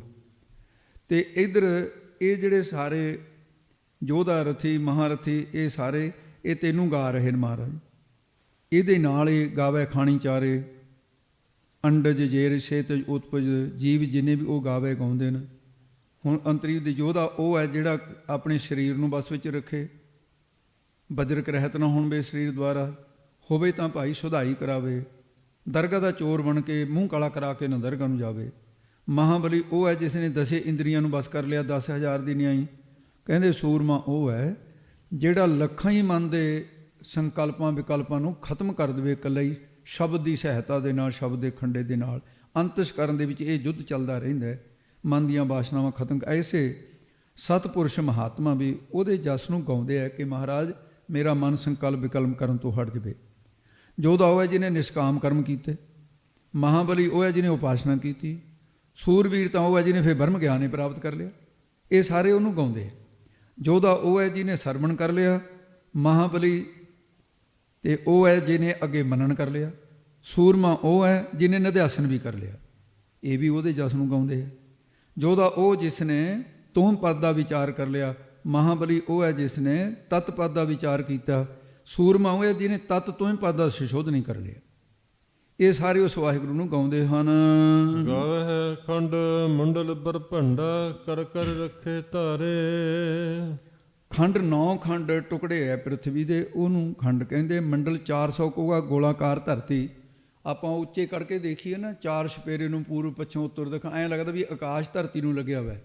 ਜਿੱਥੇ ਤੱਕ ਇਹ ਧਰਤੀ ਆਕਾਸ਼ ਨੂੰ ਲੱਗਿਆ ਦਿਖਦਾ, ਇਹਨੂੰ ਇੱਕ ਮੰਡਲ ਕਹਿੰਦੇ। ਇਸ ਤਰ੍ਹਾਂ ਵੀ 400 ਕੋਹ ਦਾ ਮੰਨਿਆ ਇਹ। ਤੇ ਇਸ ਕਰਕੇ ਦੀਪ 7 ਦੀਪ ਨੂੰ। ਬਰਭੰਡਾ ਵੱਡਾ ਭਾਂਡਾ, ਬਰਭੰਡੀ ਦਾ ਅਰਥ ਹੈ ਬਰਭੰਡਾ ਵੱਡਾ ਭਾਂਡਾ, ਬ੍ਰਹਮੰਡ, ਜਿਹਦੇ 21 ਪੁਰੀਆਂ, 7 ਪਤਾਲ, 7 ਆਕਾਸ਼, 7 ਦੀਪ ਆ ਜਾਂਦੇ ਨੇ। ਇਹ ਜਿੰਨੇ ਜੀਵ ਨੂੰ ਸਾਰੇ ਪ੍ਰਭੂ ਤੈਨੂੰ ਗਾਵੇ ਗਾਉਂਦੇ ਨੇ, ਜਿਨ੍ਹਾਂ ਨੇ ਉਸ ਪ੍ਰਭੂ ਦੇ ਕਰ ਪੈਦਾ ਕਰ ਕਰਕੇ ਆਪਣੀ ਚੇਤਨ ਸੱਤਾ ਦੇ ਧਾਰੇ ਆਸਰੇ ਰੱਖਿਆ। ਇਹ ਸਮਝ ਕੇ ਜਿਨ੍ਹਾਂ ਨੇ ਮੰਡਲ ਸਮੂਹ ਅਸਰੀ ਸੰਪਦਾ ਨੂੰ ਖੰਡ ਨਾਸ ਕਰ ਦਿੱਤਾ, ਦੇਵੀ ਸੰਪਤਾ ਨੂੰ ਹਿਰਦੇ ਵਿੱਚ ਧਾਰਨ ਕੀਤਾ। ਐਸੇ ਜੋ ਬਰ ਭੰਡਾ, ਬਰ ਨਾਮ ਸ੍ਰੇਸ਼ਟ ਦਾ ਹੁੰਦਾ, ਭੰਡਾ ਨਾਮ ਪਾਤਰ ਦਾ, ਸੰਤ ਜਨ ਉਹ ਜਸ ਗਾਉਂਦੇ ਨੇ। ਹੇ ਪ੍ਰਭੂ ਸਾਰੇ ਜੀਵ ਪੈਦਾ ਕਰ ਕਰਕੇ ਪਾਲਣਾ ਕਰ ਰਹੇ ਹੈ। ਕਰਦਾ ਇੱਕ ਪੈਦਾ ਕਰਨਾ, ਇੱਕ ਪਾਲਣਾ ਕਰ ਰਹੇ ਹਾਂ। ਤੂੰ ਇੱਕ ਕਰ ਉਧਰ ਲੱਗਣਾ, ਇੱਕ ਉਧਰ ਲੱਗਣਾ। ਧਾਰੇ ਆਸਰੇ ਰੱਖੇ ਹੋਏ ਨੇ। ਗੁਰਖ ਜਨ ਸਰਵਣ ਕਰਕੇ, ਮੰਨਣ ਕਰਕੇ ਅਤੇ ਰੱਖੇ ਭਾਵ ਚਿੱਤ ਨੂੰ ਨਿਧਿਆਸਨ ਕਰਕੇ ਗਿਆਨ ਦੀ ਧਾਰਨਾ ਦੁਆਰਾ ਤੈਨੂੰ ਗਾਉਂਦੇ ਨੇ। ਜਿਨ੍ਹਾਂ ਨੇ ਕਾਮ ਆਦਿਕ ਵਿਕਾਰਾਂ ਨੂੰ ਖੰਡ ਨਾਸ ਕਰਕੇ ਹਿਰਦੇ 'ਚ ਸਤ ਸੰਤੋਖ ਸ਼ੁਭ ਗੁਣਾਂ ਨੂੰ ਮੰਡਲ ਨਾਮ ਇਸਤਤ ਕੀਤਾ। ਅੰਤਸ਼ਕਰਨ ਰੂਪੀ ਬ੍ਰਹਮੰਡਾ ਸ੍ਰੇਸ਼ਟ ਭਾਂਡੇ ਦੇ ਵਿੱਚ ਕਰ ਰੱਖੇ ਧਾਰੇ। ਸ਼ਰਧਾ, ਭਗਤੀ, ਗਿਆਨ, ਇਹੋ ਜਿਹੇ ਸ਼ੁਭ ਗੁਣਾਂ ਨੂੰ ਸੰਗ੍ਰਹਿ ਕਰਕੇ ਧਾਰਨ ਕਰਕੇ ਰੱਖਿਆ। ਉਹ ਸੰਤ ਜਨ ਵੀ ਉਸ ਪ੍ਰਭੂ ਦੇ ਜਸ ਨੂੰ ਗਾਉਂਦੇ ਹਨ। ਸੇ ਤੁਧਨੋ ਗਾਵਹਿ ਜੋ ਤੁਧ ਭਾਵਨ ਰਤੇ ਤੇਰੇ ਭਗਤ ਰਸਾਲੇ। ਹੇ ਪ੍ਰਭੂ ਜੀ, ਸਹੀ ਉਹ ਜੀਵ ਤੁਧ ਨੂੰ ਤੈਨੂੰ ਗਾਵੇ ਗਾਉਂਦੇ ਨੇ, ਤੁਧ ਤੈਨੂੰ ਗਾਵਨ ਭਾਉਂਦੇ ਨੇ, ਜਿਹੜੇ ਤੈਨੂੰ ਭਾਉਂਦੇ ਨੇ। ਸਹੀ ਤੁਧ ਜੋ ਤੇ ਭਾਵਨ, ਭਾਵਨ ਨਾ ਭਾਉਣ ਦਾ, ਜੋ ਤੈਨੂੰ ਭਾਉਂਦੇ ਨੇ, ਜੋ ਤੇਰੇ ਤੇ ਭਾਵਨ ਕੀ ਭਾਵਨਾ ਰੱਖਦੇ ਨੇ ਉਹੀ ਗਾਉਣਗੇ। ਜਿਹੜੀ ਭਾਵਨਾ ਨਹੀਂ ਰੱਖਦੇ ਉਹਨਾਂ ਨੇ ਕੀ ਗਾਉਣਾ। ਐਸੇ ਤੇਰੇ ਸੰਤ ਜਨ ਭਗਤੀ ਕਰਕੇ ਤੇਰੇ ਨਾਮ ਰੰਗ ਵਿੱਚ ਰੰਗੇ ਗਏ ਨੇ।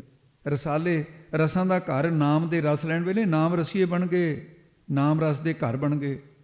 ਐਸੇ ਰਸਾਲੇ ਸੁੰਦਰ, ਰਸਾਲੇ ਨਾਮ ਸੁੰਦਰ ਦਾ ਵੀ ਹੁੰਦਾ ਹੈ। ਰਸਾਲੇ ਤੇਰੇ ਬਨਮਾਨੰਦ ਰੂਪੀ ਰਸ ਨੂੰ ਲੈ ਕੇ ਸਮੂਹ ਭਗਤ ਜਨ ਤੇਰੇ ਨਾਮ ਦੇ ਵਿੱਚ ਰਤੇ ਗਏ, ਰੰਗੇ ਗਏ ਹਨ। ਹੋਰ ਕੇਤੇ ਗਾਵਨ ਸੇ ਚਿਤ ਨ ਆਵਨ ਨਾਨਕ ਕਿਆ ਵਿਚਾਰੇ। ਕਹਿੰਦੇ ਸਿੱਧੋ, ਇਹ ਜਿੰਨੇ ਵੀ ਉੱਪਰ ਕਥਨ ਕੀਤੇ ਆ ਅਸੀਂ, ਇਹਨਾਂ ਤੋਂ ਇਲਾਵਾ ਹੋਰ ਕਿਤਨੇ ਹੀ ਉਸ ਪ੍ਰਭੂ ਦੇ ਜਸ ਨੂੰ ਗਾਵਨ ਕੀਏ ਗਾਉਂਦੇ ਨੇ। ਸੇ ਉਹ ਜੋ ਮੈਂ ਮੇਰੇ ਚਿੱਤ ਹਿਰਦੇ ਵਿੱਚ ਨਾ ਨਹੀਂ ਆਵਨ ਆ ਰਹੇ, ਭਾਵ ਜੋ ਗਿਆਤ ਪੂਰਵਕ ਗਾਉਂਦੇ ਨੇ ਉਹ ਅਸੀਂ ਕਥਨ ਕਰ ਦਿੱਤੇ। ਜਿਹੜੇ ਅਗਿਆਤ ਪੂਰਵਕ ਗਾਉਂਦੇ ਨੇ, ਕਹਿੰਦੇ ਉਹਨਾਂ ਦਾ ਨੌ ਥਾਂ ਵੀ ਨਹੀਂ ਕਹੇ ਜਾ ਸਕਦੇ, ਉਹ ਚੇਤੇ ਨਹੀਂ ਆ ਰਹੇ। ਸਤਿਗੁਰੂ ਜੀ ਨੇ ਫਰਮਾਨ ਕੀਤਾ ਹੈ ਕਿ ਮੈਂ ਉਹਨਾਂ ਦੇ ਕਿਆ ਵਿਚਾਰ ਕਰਾਂ, ਕਿਆ ਵਿਚਾਰੇ, ਕੀ ਵਿਚਾਰ ਕਰਾਂ। ਅਸਾਂ ਨੇ ਵਿਚਾਰ ਕਿਆ ਕਰਕੇ ਇਹ ਉਪਦੇਸ਼ ਕਥਨ ਕੀਤਾ ਹੈ, ਜੈਸੇ ਕਿ ਜੇਤੀ ਪ੍ਰਭੂ ਜਨਾਈ ਰਸਨਾ ਤੇਤ ਪਨੀ। ਜਿੰਨੀ ਕੁ ਵਾਹਿਗੁਰੂ ਨੇ ਜਨਾਈ, ਜੇਤੀ ਪ੍ਰਭੂ ਜਨਾਈ ਰਸਨਾ ਤੇਤ ਪਨੀ, ਅਨਜਾਨਤ ਜੋ ਸੇਬੇ ਤੇਤੀ ਨਾਹੇ ਜਾਏ ਗਨੇ। ਇਹ ਸਿੱਧੋ ਇਸ ਪ੍ਰਕਾਰ ਹੈ ਜੋ ਤੁਸੀਂ। ਉਹਨਾਂ ਫਿਰ ਪ੍ਰਸ਼ਨ ਕੀਤਾ, ਮਹਾਰਾਜ ਉਹ ਪ੍ਰਭੂ ਦਾ ਸਰੂਪ ਦੱਸੋ ਕੈਸਾ ਹੈ। ਮਹਾਰਾਜ ਸਾਹਿਬ ਜੀ ਨੇ ਉੱਤਰ ਦਿੱਤਾ। ਉੱਤਰ ਦੇ ਜੋ ਫਰਮਾਨ ਕਰਦੇ ਹਨ, ਸੋਈ ਸੋਈ ਸਦਾ ਸੱਚ ਸਾਹਿਬ, ਸਾਚਾ ਸਾਚੀ ਨਾਈ। ਸੋਈ ਉਹ ਪ੍ਰਭੂ ਦੇ ਜੋ ਸਦਾ ਰਹਿਣ ਵਾਲਾ ਪਿੱਛੇ ਵੀ ਸੀ, ਸੋਈ ਉਹ ਪ੍ਰਭੂ ਜੋ ਸਦਾ ਰਹਿਣ ਵਾਲਾ ਪਿੱਛੇ ਵੀ ਸੀ, ਸੋਈ ਹੁਣ ਸੱਚਾ ਸਾਹਿਬ ਮਾਲਕ ਹੁਣ ਵੀ ਹੈ ਸੱਚਾ। ਤੇ ਉਹ ਪਰਮੇਸ਼ਰ ਨਾਈ ਵਡਿਆਈ ਪਰਮੇਸ਼ਰ ਦੀ ਸਾਚੀ ਸੱਚੀ ਹੈ, ਪਿੱਛੇ ਸੀ ਹੁਣ ਹੈ ਅੱਗੇ ਨੂੰ ਹੋਏਗਾ। ਸੋਈ ਸੱਚ ਸਾਹਿਬ, ਉਹ ਸੱਚਾ ਸਾਹਿਬ ਸਦਾ ਸੋਈ ਸਦੀਵ ਕਾਲ ਸੋਭਨੀਕ ਹੈ। ਉਹ ਆਪ ਵੀ ਸੱਚਾ ਹੈ ਤੇ ਉਹਦੀ ਨਾਈ ਵਡਿਆਈ ਵੀ ਸੱਚੀ ਹੈ। ਉਹ ਨਿਰਗੁਣ ਸਰੂਪ ਜੋ ਸਦਾ ਸੱਚ ਸਰੂਪ ਰਹਿਣ ਵਾਲਾ ਹੈ, ਉਹ ਮਾਇਆ ਬਿਰਤੀ ਦੁਆਰਾ ਸ੍ਰਿਸ਼ਟੀ ਦਾ ਸਾਹਿਬ ਮਾਲਕ ਹੈ, ਜੋ ਮਾਇਆ ਸਬਲ ਹੋ ਕੇ ਸਰਗੁਣ ਸਰੂਪ ਕਹਾਉਂਦਾ ਹੈ। ਫਿਰ ਮਾਇਆ ਨੂੰ ਸੰਕੋਚ ਕੇ ਸਾਚੀ ਨਾਈ ਤ੍ਰੈ ਕਾਲ ਆਵਾਦ ਰੂਪ ਸਤ ਸੂਬ, ਜਿਸ ਦੀ ਨਾਈ ਆਵਾਜ਼ ਸੱਚੀ ਹੈ। ਓੰਕਾਰ ਰੂਪ ਉਹਦੀ ਆਵਾਜ਼ ਸੱਚੀ ਹੈ। ਉਹਦੀ ਸਾਜੀ ਮਾਇਆ ਸਾਚੀ ਨਾਈ ਸੱਚੇ ਦੀ ਨਾਈ ਪ੍ਰਤੀਤ ਹੋ ਰਹੀ ਹੈ। ਇਸ ਤਰ੍ਹਾਂ ਸਰਗੁਣ ਤੇ ਨਿਰਗੁਣ ਸਰੂਪ ਤੇ ਆਪ ਜੀ ਨੇ ਇਹ ਕਥਨ ਕੀਤਾ। ਤੇ ਨਿਰਗੁਣ ਆਪ ਸਰਗੁਣ ਵੀ ਉਹੀ ਕਲਾ ਧਾਰ ਜਿਨਸਾਲੀ, ਸਰਗੁਣ ਸਰੂਪ ਵੀ ਦੱਸਿਆ ਤੇ ਨਿਰਗੁਣ ਸਰੂਪ ਵੀ। ਤੇ ਇਸ ਪ੍ਰਕਾਰ ਅੱਗੇ ਦੱਸਦੇ ਹਨ, ਐ ਪਿਹੋ ਸੇ ਜਾਏ ਨ ਜਾਸੀ, ਰਚਨਾ ਜੇ ਨਿਰਚਾਈ। ਤੇ ਇਸ ਤਰ੍ਹਾਂ ਉਹ ਪ੍ਰਭੂ ਹੁਣ ਵਰਤਮਾਨ ਸਮੇਂ ਵਿੱਚ ਸਥਿਤ ਹੈ। ਭੀ ਬਹੁੜੋ ਪਿੱਛੋਂ ਭੂਤ ਕਾਲ ਵਿੱਚ ਵੀ ਸੀ, ਹੋਸੀ ਭਵਿਗਤ ਕਾਲ ਵਿੱਚ ਵੀ ਹੋਏਗਾ। ਉਹ ਜਾਏ, ਜਨਮਿਆ ਨਹੀਂ, ਨਾ ਜਾਸੀ, ਮਰ ਕੇ ਕਿਧਰ ਜਾਏਗਾ ਨਹੀਂ। ਭਾਵ ਕੀ ਹੈ ਕਿ ਉਹ ਜਨਮ ਮਰਨ ਤੋਂ ਰਹਿਤ ਹੈ। ਜਿਸ ਪ੍ਰਭੂ ਨੇ ਸੂਖਮ ਸਥੂਲ ਅਤੇ ਕਾਰਨ ਸਰੀਰਾਂ ਦੀ ਰਚਨਾ ਰਚਾਈ ਹੈ, ਹੈਪੀ ਹੋਸੀ ਜਾਏ ਨਾ ਜਾਸੀ, ਸੱਚਾ ਸਿਰਜਣਹਾਰੋ, ਐਸਾ ਕਥਨ ਕੀਤਾ ਹੈ। ਉਹ ਪ੍ਰਭੂ ਦੀ ਰਚਨਾ ਕਿਸ ਤਰ੍ਹਾਂ ਦੀ ਹੈ, ਕਿਵੇਂ ਪੈਦਾ ਕੀਤੀ ਹੈ, ਤਾਂ ਫਿਰ ਉੱਤਰ ਦਿੰਦੇ ਨੇ ਮਹਾਰਾਜ ਸਾਹਿਬ, ਰੰਗੀ ਰੰਗੀ ਭਾਤੀ ਕਰ ਕਰ ਜਨਸੀ, ਮਾਇਆ ਜਨ ਪਾਈ। ਇਹ ਭਾਈ ਜਿਨਸੀ ਤੇ ਵਿਸਰਾਮ ਰੱਖਣੇ ਜਿਸ ਤਰ੍ਹਾਂ ਲਾਇਆ ਹੈ, ਇਹ ਧਿਆਨ ਰੱਖਿਆ ਕਰੋ। ਰੰਗੀ ਰੰਗੀ, ਲਾਲ ਪੀਲੇ ਹਰੇ ਕਾਲੇ ਗੋਰੇ, ਇਹ ਰੰਗਾਂ ਰੰਗਾਂ ਦੀ ਭਾਂਤੀ ਭਾਂਤ ਦੇ, ਤਰ੍ਹਾਂ ਤਰ੍ਹਾਂ ਦੀ, ਕੋਈ ਲੰਬੇ ਕੋਈ ਮਧਰੇ ਕੋਈ ਮੋਟੇ ਕੋਈ ਪਤਲੇ ਮਨੁੱਖ ਸ੍ਰਿਸ਼ਟੀ ਕਰ ਉਤਪੰਨ ਕਰ ਕੀਤੀ ਹੈ। ਜਿਸ ਨੇ ਹਾਥੀ ਘੋੜੇ ਊਠ ਬਲਦ ਗਊਆਂ ਮੱਝਾਂ ਜਿਨਸਾਂ ਕਿੰਨੇ ਪੈਦਾ ਕੀਤੀਆਂ ਨੇ। ਜਿਸ ਪ੍ਰਭੂ ਨੇ ਮਾਇਆ ਦੋਰੇ ਸਾਰੀ ਸ੍ਰਿਸ਼ਟੀ ਰਚੀ ਹੈ, ਆਪਣੀ ਮਾਇਆ ਆਪ ਸਾਰੀ ਆਪੇ ਦੇਖਣ ਹਾਰਾ, ਨਾਨਾ ਰੂਪ ਧਰੇ ਬਹੁ ਰੰਗੀ, ਸਭ ਤੇ ਰਹਿ ਨਿਆਰਾ। ਐਸਾ ਪਰਮੇਸ਼ਰ ਹੈ ਜੋ ਸਾਰਿਆਂ ਤੇ ਨਿਆਰਾ ਵੀ ਹੈ। ਦਿਸੈ ਸਭ ਸੰਗ ਰਹੇ ਅਲੇਪਾ, ਨਹਿ ਵਿਆਪੈ ਉਨਮਾਈ, ਉਹਨੂੰ ਮਾਇਆ ਵਿਆਪਦੀ ਨਹੀਂ। ਐਸਾ ਪਰਮੇਸ਼ਰ ਹੈ ਜੀ। ਕਰ ਕਰ ਵੇਖਿਆ ਕੀਤਾ ਆਪਣਾ, ਜਿਵ ਚਾਹੀਦੀ ਵਡਿਆਈ। ਆਪਣੇ ਸਰੂਪ ਰੂਪੀ ਪਸਾਰੇ ਨੂੰ ਆਪ ਹੀ ਕਰ ਪੈਦਾ ਕਰਕੇ, ਕਰ ਪਾਲਣਾ ਕਰਕੇ, ਆਪ ਹੀ ਵੇਖੈ ਵੇਖ ਰਿਹਾ ਹੈ। ਭਾਵ ਕੀ ਹੈ ਵੀ ਪ੍ਰਕਾਸ਼ ਰਿਹਾ ਹੈ। ਜਿਵ ਜਿਵੇਂ ਤਿਸ ਦੀ ਉਸ ਦੀ ਵਡਿਆਈ, ਵਡਿਆਈ ਕੀ ਹੈ? ਰਜਾ ਇੱਛਾ ਜਿਵੇਂ ਹੁੰਦੀ ਹੈ। ਉਹ ਆਪਣੀ ਮਰਜ਼ੀ ਦਾ ਖੁਦ ਮਾਲਕ ਹੈ, ਸੁਤੰਤਰ ਹੈ। ਉਹ ਕਿਸੇ ਦੁਆਰਾ ਨਹੀਂ ਚੱਲਦਾ। ਬੀਓ ਪੂਛਣਾ ਮਸਲ ਤਰੈ, ਜੋ ਕੁਛ ਕਰੇ ਸੋ ਆਪੇ ਕਰੇ, ਆਪੇ ਆਪ ਨਿਰੰਜਨ ਸੋਏ। ਐਸਾ ਹੈ ਜੋ ਤਿਸ ਭਾਵੈ ਸੋਈ ਕਰਸੀ, ਹੁਕਮ ਨਾ ਕਰਨਾ ਜਾਈ। ਜੋ ਕੁਝ ਵੀ ਤਿਸ ਉਸ ਪ੍ਰਭੂ ਨੂੰ ਭਾਵੈ ਭਾਉਂਦਾ ਹੈ, ਸੋਈ ਉਹੀ ਕਰਸੀ ਕਰਦਾ ਹੈ। ਉਸ ਉੱਤੇ ਹੁਕਮ ਨਹੀਂ ਕੀਤਾ ਜਾ ਸਕਦਾ, ਬੇਨਤੀਆਂ ਕੀਤੀਆਂ ਜਾ ਸਕਦੀਆਂ।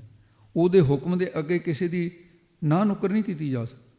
ਉਹਦਾ ਹੁਕਮ ਮੋੜਿਆ ਨਹੀਂ ਜਾ ਸਕਦਾ। ਸਾਹਿਬ ਕਾ ਹੁਕਮ ਨਾ ਕਰਨਾ ਜਾਈ। ਐਸਾ ਵਾਹਿਗੁਰੂ ਹੈ ਸਿੱਧੋ। ਸੋ ਪਾਤਸ਼ਾਹੋ ਸਾਹਾ ਪਾਤ ਸਾਹਿਬ, ਨਾਨਕ ਰਹਿਣ ਰਜਾਏ। ਇਹ ਸਿੱਧੋ ਸੋ ਪਾਤਸ਼ਾਹ, ਉਹ ਪ੍ਰਭੂ ਪਾਤਸ਼ਾਹ ਹੈ। ਤੇ ਸਾਹਾਂ ਪਾਤਸ਼ਾਹ, ਉਹ ਪਾਤਸ਼ਾਹਾਂ ਦਾ ਵੀ ਪਾਤਸ਼ਾਹ ਹੈ। ਪਾਤਸ਼ਾਹ ਕੀ ਨੇ? ਉਹਦੇ ਮੂਹਰੇ ਪਾਤਸ਼ਾਹ ਤਾਂ ਨਾਮ ਜਪਣ ਵਾਲੇ ਵੀ ਪਾਤਸ਼ਾਹ ਦੇ ਪਾਤਸ਼ਾਹ ਹੋ ਜਾਂਦੇ ਨੇ। ਤੋ ਇਸ ਕਰਕੇ ਜਿਸ ਨੂੰ ਬਖਸ਼ੇ ਸਿਫਤ ਸਲਾਹ, ਨਾਨਕ ਪਾਤਸ਼ਾਹ ਹੀ ਪਾਤਸ਼ਾਹ। ਜਿਸ ਨਾਮ ਰੇ ਦੇ ਸੋਈ ਬੜ ਰਾਜਾ, ਉਹ ਤਾਂ ਰਾਜਾਂ ਤੋਂ ਤਾਂ ਵੱਡਾ ਉਹੀ ਹੈ ਜਿਹੜਾ ਨਾਮ ਜਪਦਾ।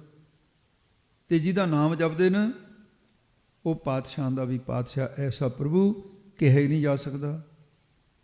ਉਹ ਜੀਵਾਂ ਦੀ ਸਤਿਗੁਰੂ ਫਰਮਾਨ ਕਰਦੇ ਨੇ ਕਿ ਜੀਵ ਉਸ ਨੂੰ ਉਸ ਦੀ ਰਜਾਈ, ਰਜਾ ਭਾਵ ਆਗਿਆ 'ਚ ਰਹਿਣਾ ਚਾਹੀਦਾ ਹੈ। ਤੇ ਜਿਹੜਾ ਆਗਿਆ ਵਿੱਚ ਰਹੇਗਾ ਉਹ ਪਾਤਸ਼ਾਹ ਦਾ ਪਾਤਸ਼ਾਹ ਬਣ ਜਾਏਗਾ। ਸਾਰਿਆਂ ਦਾ ਪਾਤਸ਼ਾਹ ਹੈ। ਮਾਲਕ ਕੌਣ ਹੈ? ਪਰਮੇਸ਼ਰ। ਉਹਨੂੰ ਪ੍ਰਾਪਤ ਹੋ ਜਾਏਗਾ।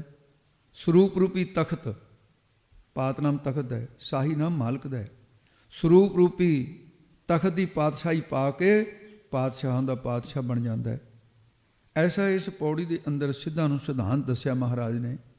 ਇਹਦਾ ਜਿਹੜਾ ਮੁੱਖ ਭਾਵ ਹੈ, ਇਹਦਾ ਪੌੜੀ ਦਾ ਜਿਹੜਾ ਸਿਧਾਂਤ ਹੈ, ਨਿਚੋੜ ਹੈ ਜਿਹੜਾ, ਉਹ ਥੋੜ੍ਹੇ ਅੱਖਰਾਂ 'ਚ ਇਉਂ ਬਣਦਾ ਹੈ ਕਿ ਪਰਮੇਸ਼ਰ ਵਾਹਿਗੁਰੂ ਦਾ ਦਰ ਅਤੇ ਘਰ, ਉਹਦੇ ਗਾਉਣ ਵਾਲਿਆਂ ਦਾ ਜ਼ਿਕਰ ਕੀਤਾ ਹੈ।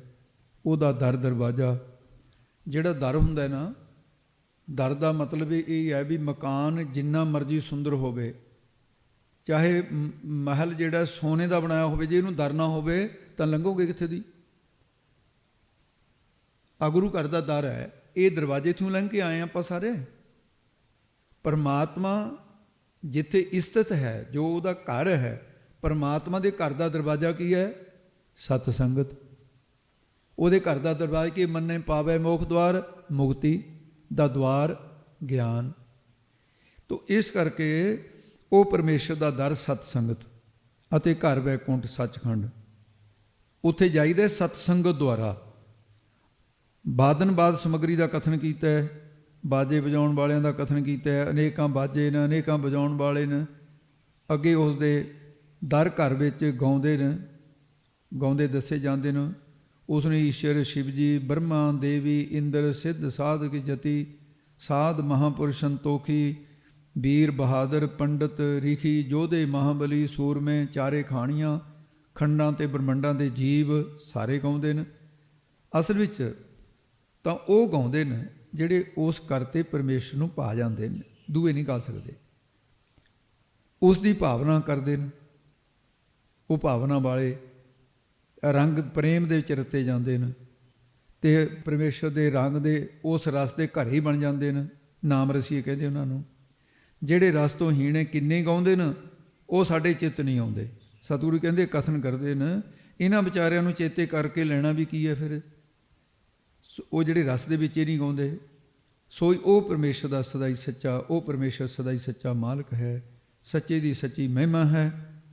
ਹੁਣ ਹੈ, ਅੱਗੇ ਨੂੰ ਹੋਏਗਾ, ਪਿੱਛੇ ਵੀ ਸੀ। ਤਿੰਨਾਂ ਕਾਲਾਂ ਤ੍ਰੈ ਕਾਲ ਵਦ ਤਿੰਨ ਸਤਤਿਅਮ, ਕਿਤੇ ਜਾਵੇਗਾ ਨਹੀਂ।